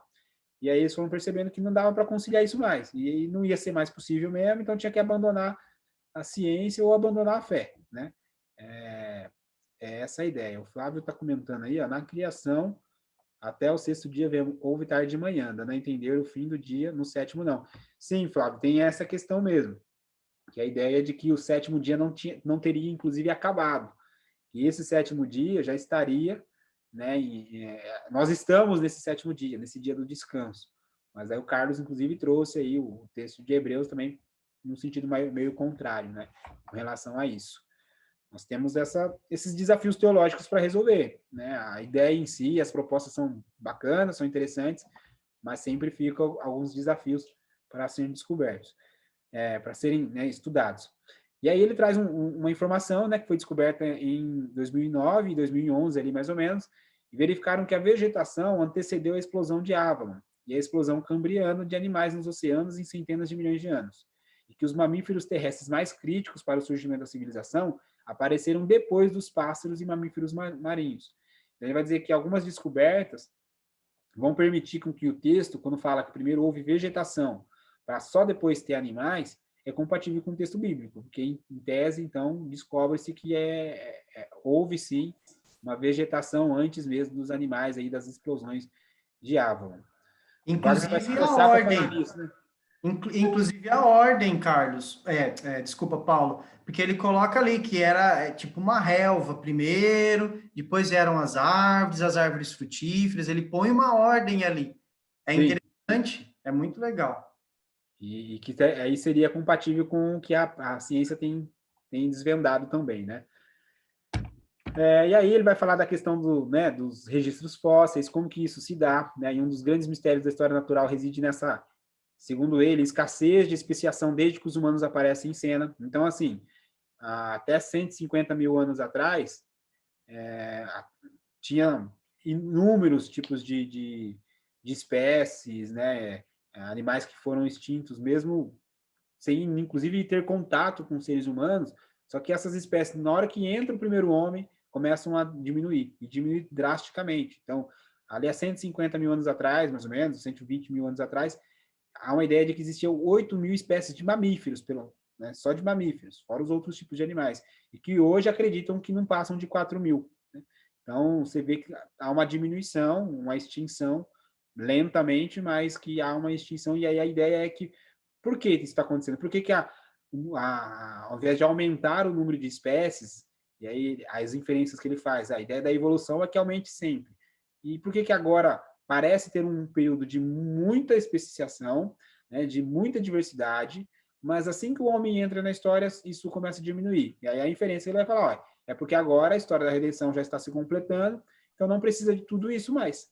Né? E aí esses que vão morrendo vão se tornando fósseis, se tornando um biodepósito para depois ajudar o homem a propagar a mensagem do evangelho. Agora sim, Paulo, também tem a questão do pecado, né? Mas aí é uma outra discussão, porque assim, você tem vários animais, por exemplo, dos domésticos, né, que foram domesticados, que já não tem mais mesmo, né? Você tem o antecessor, por exemplo, do boi, né? Tava aqui com o nome na minha cabeça aqui, é o Aurochs, né? Aurochs não existe mais, foi extinta a espécie. Você tem o próprio mamute, que tem no Paleolítico esses animais sendo caçados aos montes, né? Também não tem mais. Então, vários animais foram por interferência humana também desaparecem, né? Não, mas então, da própria animalidade humana, né? Da falta de compreensão da importância da manutenção do ecossistema. Porque o homem, ele faz parte desse ecossistema, ele precisa saber tratar disso. Isso não deixa de ser um mandamento de Deus para a gente, né? Sim. Quando ele fala cuidar do jardim, é exatamente isso, você cuidar das espécies, você cuidar, vai dar mais trabalho, vai, mas a gente tem que saber até onde a gente pode, né? E aí vem aquela, eu estava vendo aqui Gênesis 3:22, né? Que fala, a partir de agora o homem é conhecedor do bem e do mal. Então, não dá para ele ficar mais aqui. Outra que vai comer da árvore, né, da vida também, não tem jeito de ficar aqui. Mas você vê esse problema, né? O desequilíbrio no ecossistema depois que o homem cai. Sim, sim. Os efeitos da queda na natureza, né? E aí, gente, tem uma informação bem bacana aqui para vocês, né? A ideia do dilúvio de Noé. Apesar de a gente não ter trabalhado ali o dilúvio na semana passada, qual é a ideia do pessoal de Terra Jovem? O dilúvio foi global. Pegou, né, todo o planeta Terra e que depois, a partir daí que desaparece a Pangeia e começa a surgir os continentes com as tensões das placas tectônicas e tudo mais. Então, no globo terrestre como um todo, para os Terra Jovens, né, há o dilúvio, que é o que normalmente a gente aprende na igreja. Para os evolucionários, a maior parte deles, segundo o Gross, eles rejeitam a literalidade do texto. Alguns vão dizer que houve uma certa inundação, outros vão dizer que nem essa inundação não teve, enfim. Há uma grande gama aí de dúvidas com relação a esse evento. Já para eles, né, a galera da Terra Antiga, eles vão dizer que o dilúvio foi mundial, mas não global. Qual a diferença disso? Que onde havia lá um ser humano, né, um homem sapiens, né, onde havia um sujeito ali que era da linhagem de Adão, ali foi inundado.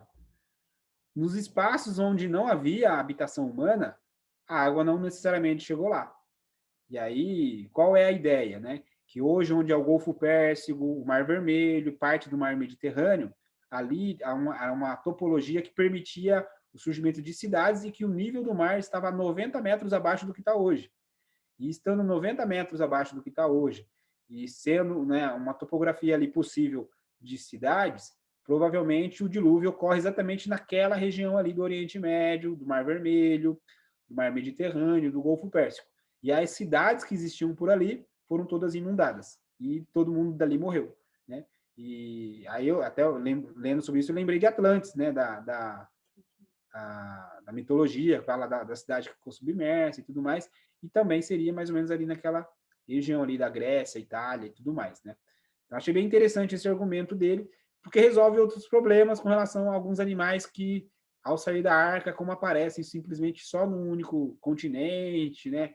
Tem todas essas dificuldades, inclusive que esse dilúvio teria acontecido, segundo eles, numa expectativa aí há 100, 150 mil anos atrás também. Não seria tão recente assim, e depois disso, inclusive, daria para expandir as populações, os homens que sobrevivem ali, né, a família de Noé, começa a se expandir e consegue depois habitar todo o globo terrestre.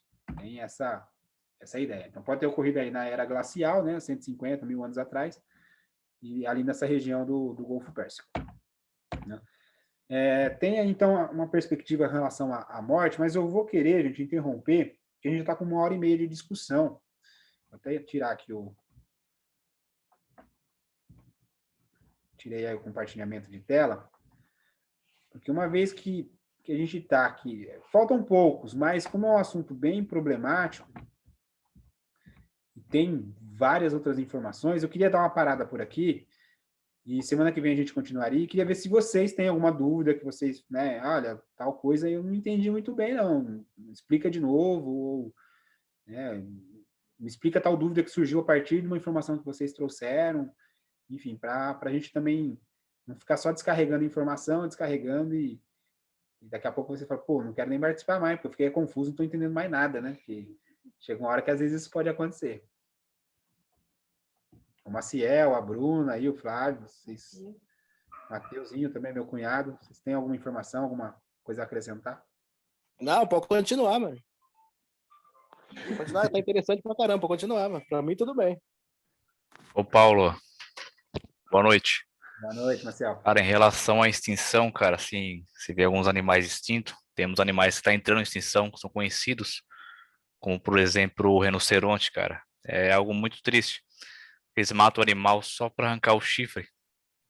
Sim. Eu já vi imagens assim, eles arrancando um filhote de uma mãe, arrancando o chifre do filhote, cara, e o animal agonizando ali.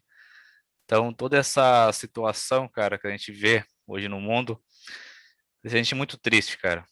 E eu vejo também que essa pandemia serve para punir, porque há muita maldade no mundo, cara. Então, isso é complicado, cara, é muito triste. Tem um tipo de rinoceronte que, salvo o melhor juízo, só tem um casal agora em cativeiro. Sim.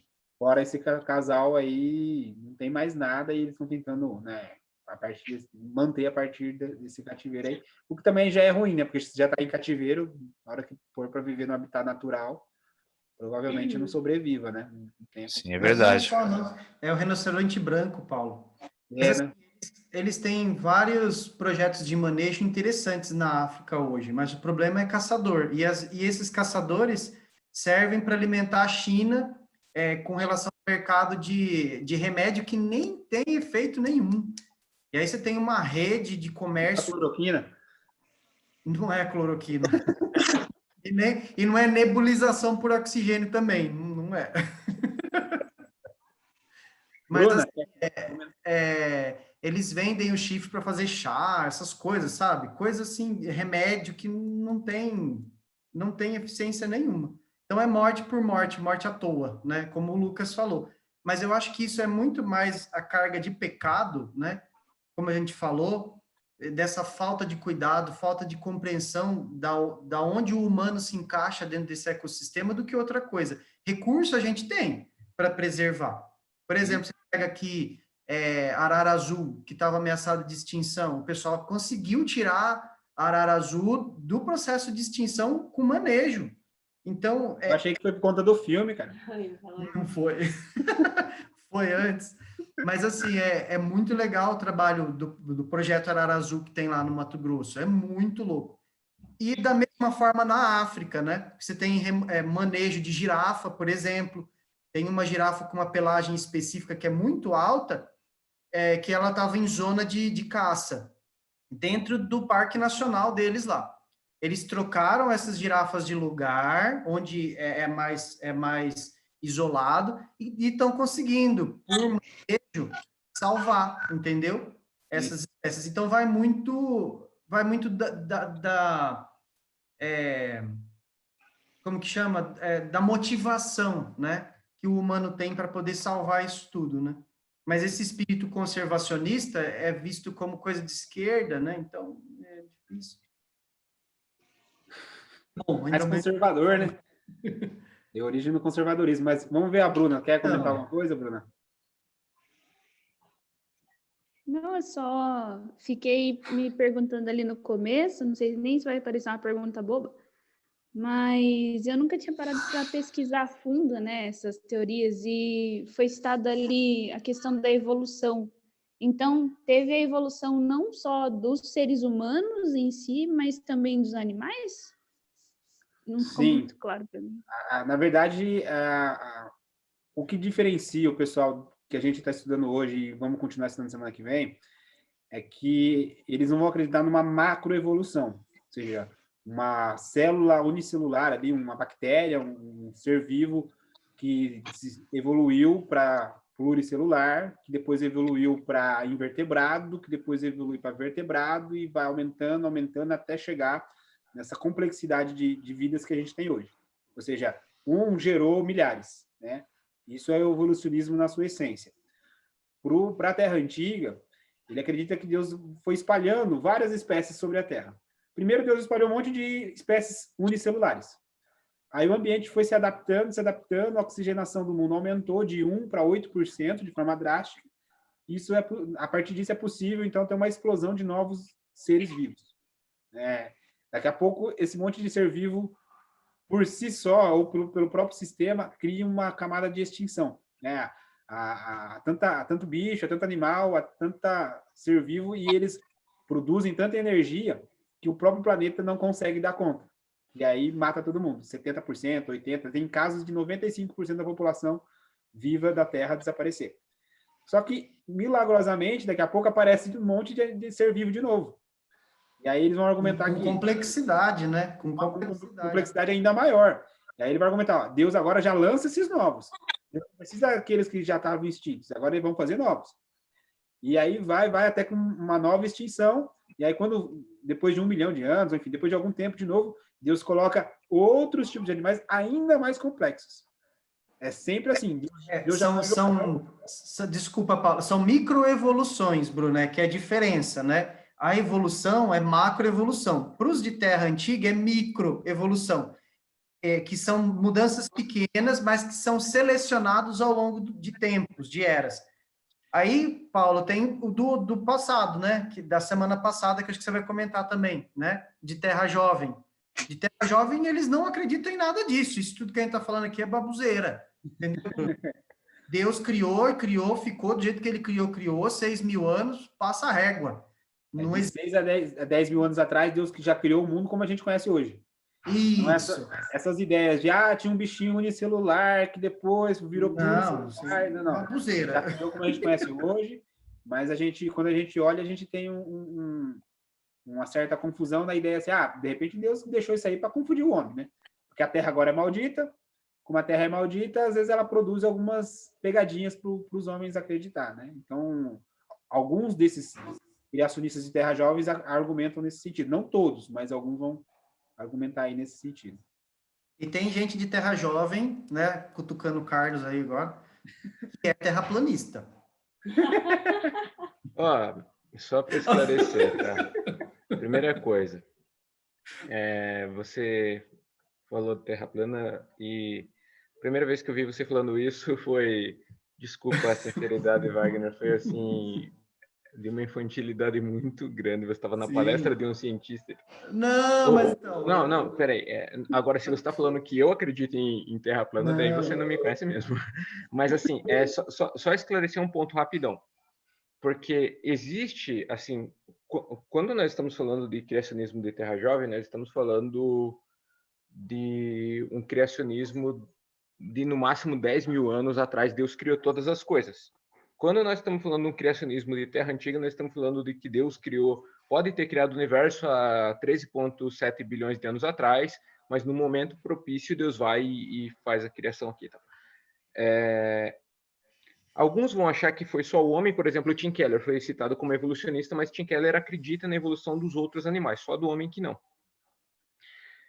O ponto que eu quero colocar aqui é que, por exemplo, o Adalto Lourenço e o Marcos Eberlin acreditam em terra jovem e acreditam em microevolução também. Acreditam que o lobo e o cachorro veio de uma mesma espécie. Por isso que quem é do design inteligente, ele não é uma posição em si. O design inteligente é pegar das três aquilo que é compatível com a narrativa bíblica segundo eles. Uma questão aí. O Carlos falou do Adalto Lourenço e do Eberlin. Eu enxergo uma inconsistência, né? Eu ouvi eles falando sobre isso, sobre a questão da espécie, mas nós não temos, com essa idade de 6 mil anos, um tempo, né, pelo menos biologicamente, para ver uma evolução de espécie, né? É uma dificuldade. É o que o Gross argumenta, né? O Gross argumenta que nem o darwinista mais otimista consegue conceber a ideia de uma microevolução ali num período de 6 mil anos, né? Na verdade, nem 6, né? É coisa de 500, 600, 700 anos. Porque desde então a gente já teria os animais... Então, pastor, mas assim, eu particularmente eu discordo do senhor nesse aspecto, porque eu acredito que nós não poderíamos ter uma microevolução via seleção natural e seleção sexual, de uma forma aleatória. E daí eu realmente descarto, principalmente seleção natural. Mas, por exemplo, nós temos raças de cachorro. Eu tô com um pincher aqui, eu e a Julinha. Não é uma raça antiga. Não é uma raça antiga. Através de cruzamento de raça, você consegue produzir uma mudança. E foi exatamente isso que Darwin observou enquanto viajava. Não é espécie, né, cara? Não é espécie, exatamente. Eu estou falando de microevolução. Isso é um conceito de raça. Agora, você vai pegar, por exemplo, domesticação do lobo. Aí você tem a origem do cão doméstico.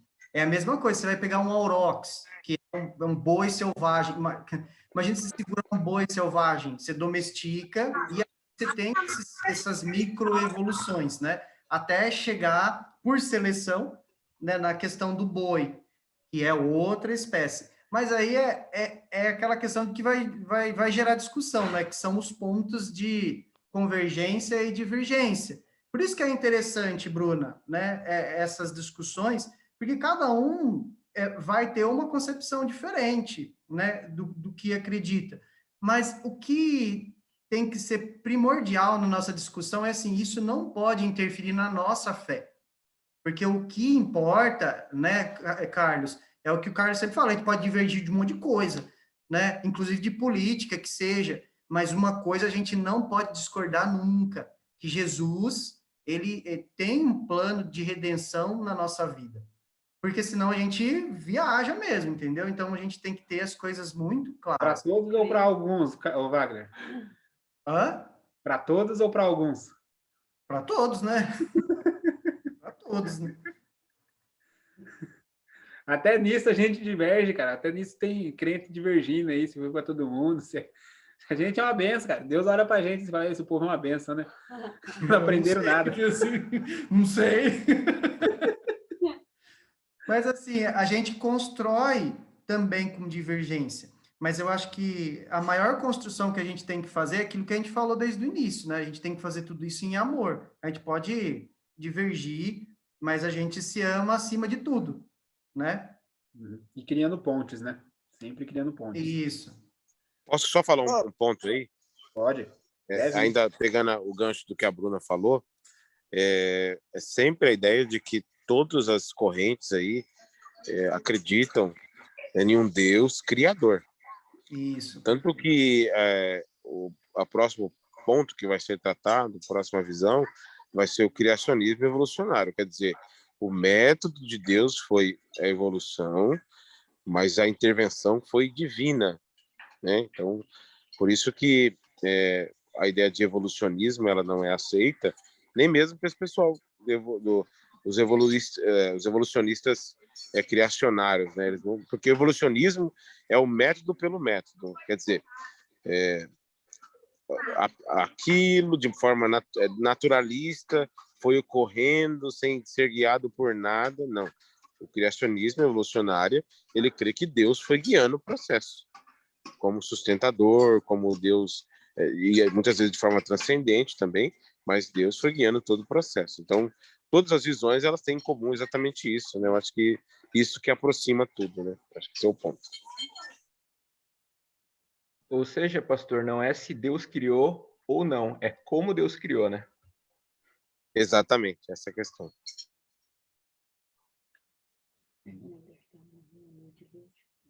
A minha esposa está querendo dar um spoiler aqui dos próximos slides, era sobre o Neandertal, mas aí a gente fala semana que vem. Os Nefesh.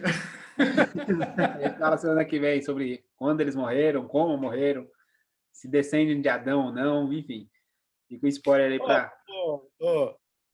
Ed, fala pra você acha que esse negócio aí de microevolução, ele ainda acontece hoje?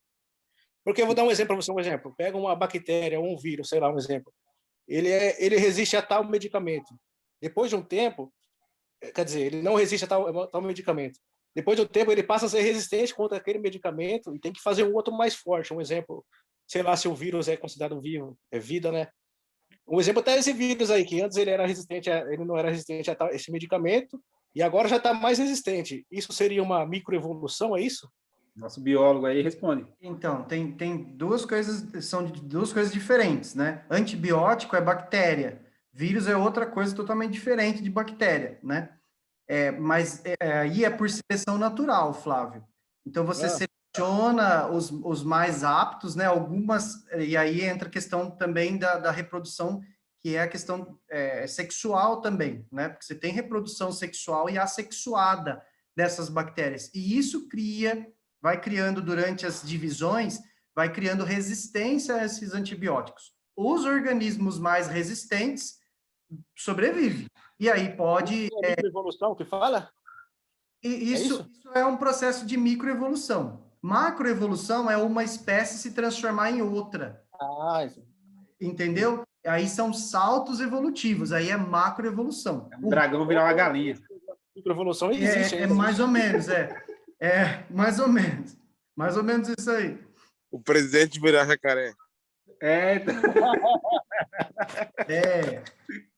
Porque assim, o Paulo tá brincando aí com essa questão de dragão, mas existem muitas especulações com relação ao pterossauro, né? Na verdade, o ancestral da galinha que a gente vai ver aqui mais para frente, ele tem fundo nos répteis, que é lá nos dinossauros, assim como os mamíferos também têm.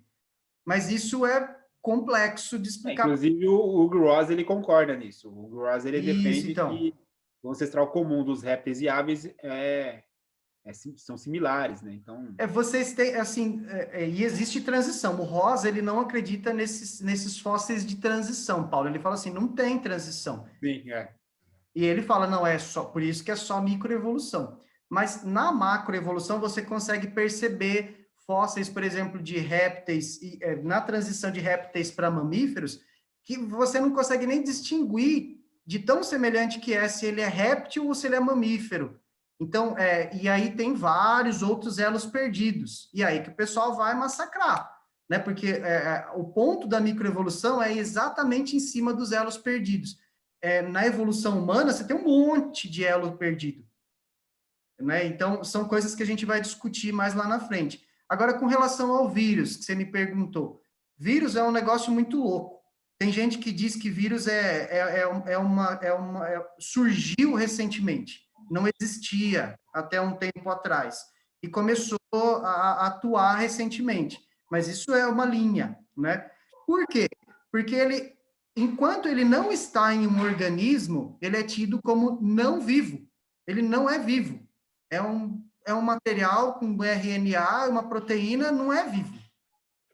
Ele só passa a ser vivo quando ele infecta uma célula. Então, ele entra no seu sistema, ele entra dentro da sua célula, parasita essa célula e faz essa célula transformar em favor dele, né? Faz produzir vírus em favor dele, faz a célula trabalhar em favor ao vírus. Então, o vírus para de trabalhar para o metabolismo para produzir vírus só. Então, ele usa a maquinaria toda da célula para ficar produzindo vírus.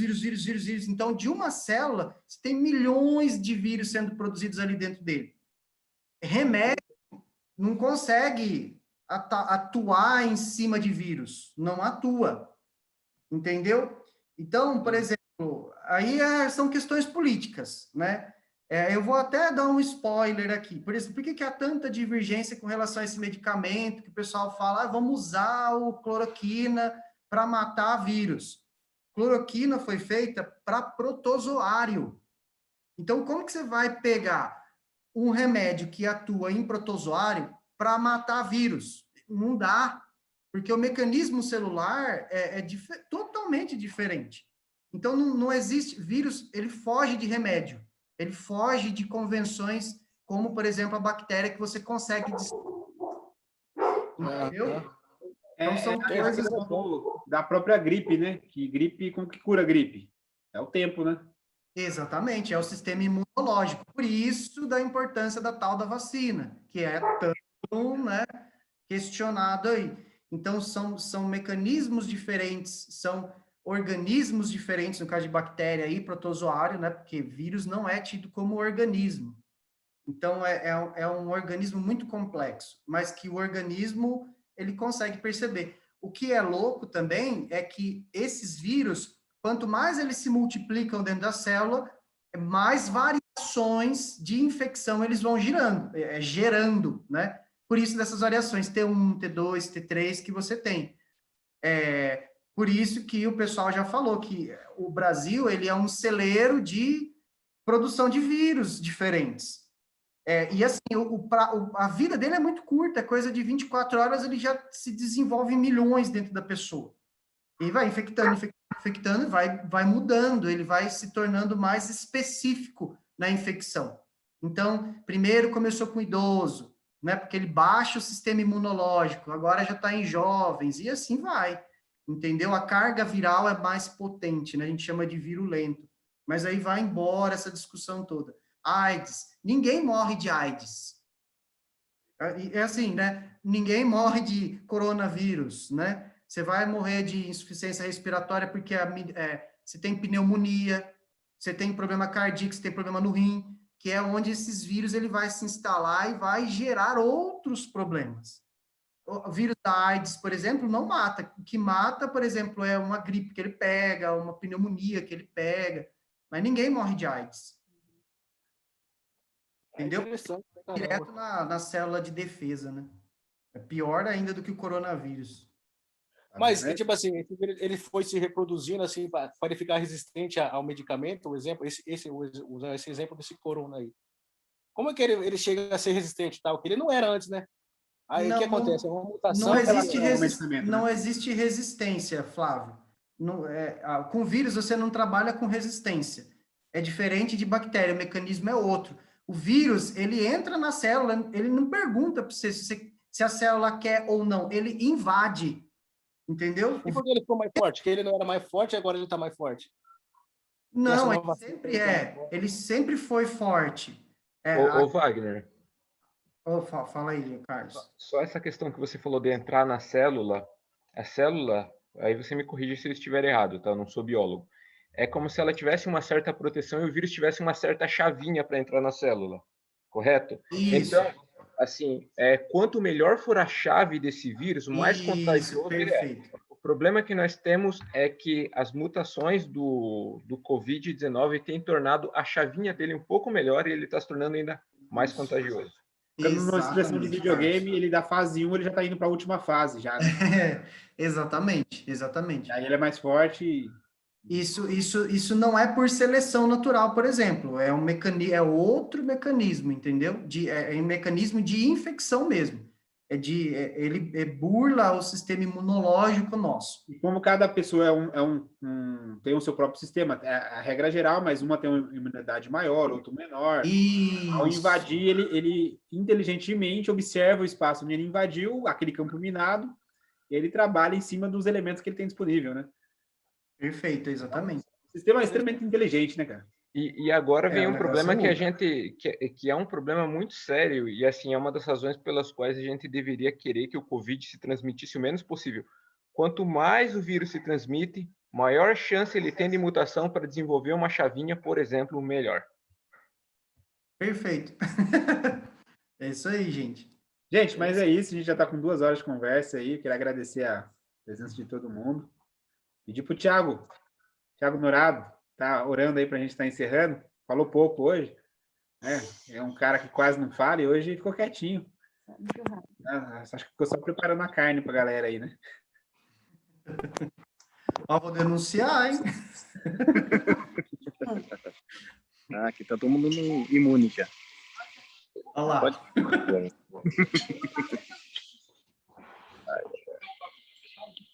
Pode orar, Thiago. Ok.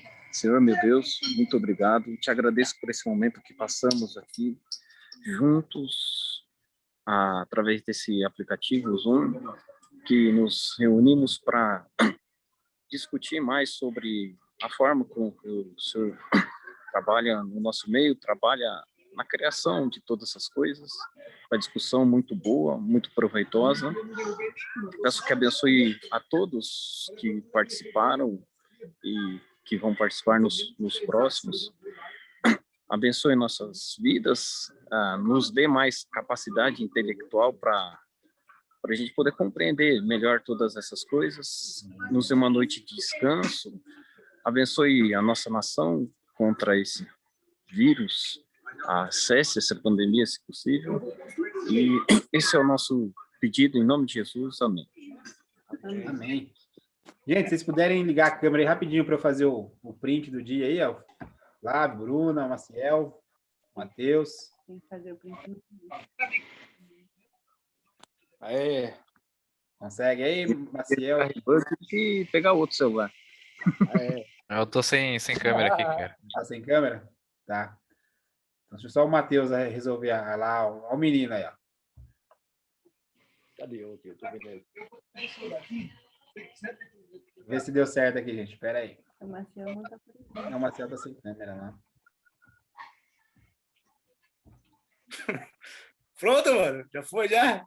Ó, peraí. Deixa eu ver se deu certo aqui. Deu. O Carlos no celular, mas deu. Ficou bom. O Matheus dormindo aqui. Ai. Ô, eu tô respondendo minha mãe tá viajando, ela precisava falar comigo. Mais uma vez, obrigado aí a todo mundo. Vamos, semana que vem, dar continuidade. Vocês viram que é muita informação, né? Muita coisa. Então, acho que é melhor a gente ir um pouco mais devagar para uma compreensão melhor e tirar as dúvidas, tá? Então, até semana que vem, nesse mesmo horário aí, 7 horas da noite. Como não vai ser feriado, acho que vai ter mais gente participando. Se Deus quiser. Semana que vem, então, terminar o capítulo 2 e as refutações, né, Paulo? Isso mesmo. Beleza. Aí, outro a gente faz a evolução. Beleza. Certinho, gente? Falou, pessoal. Boa noite. Abençoe. Era São Paulo, hein? Dia de vacina.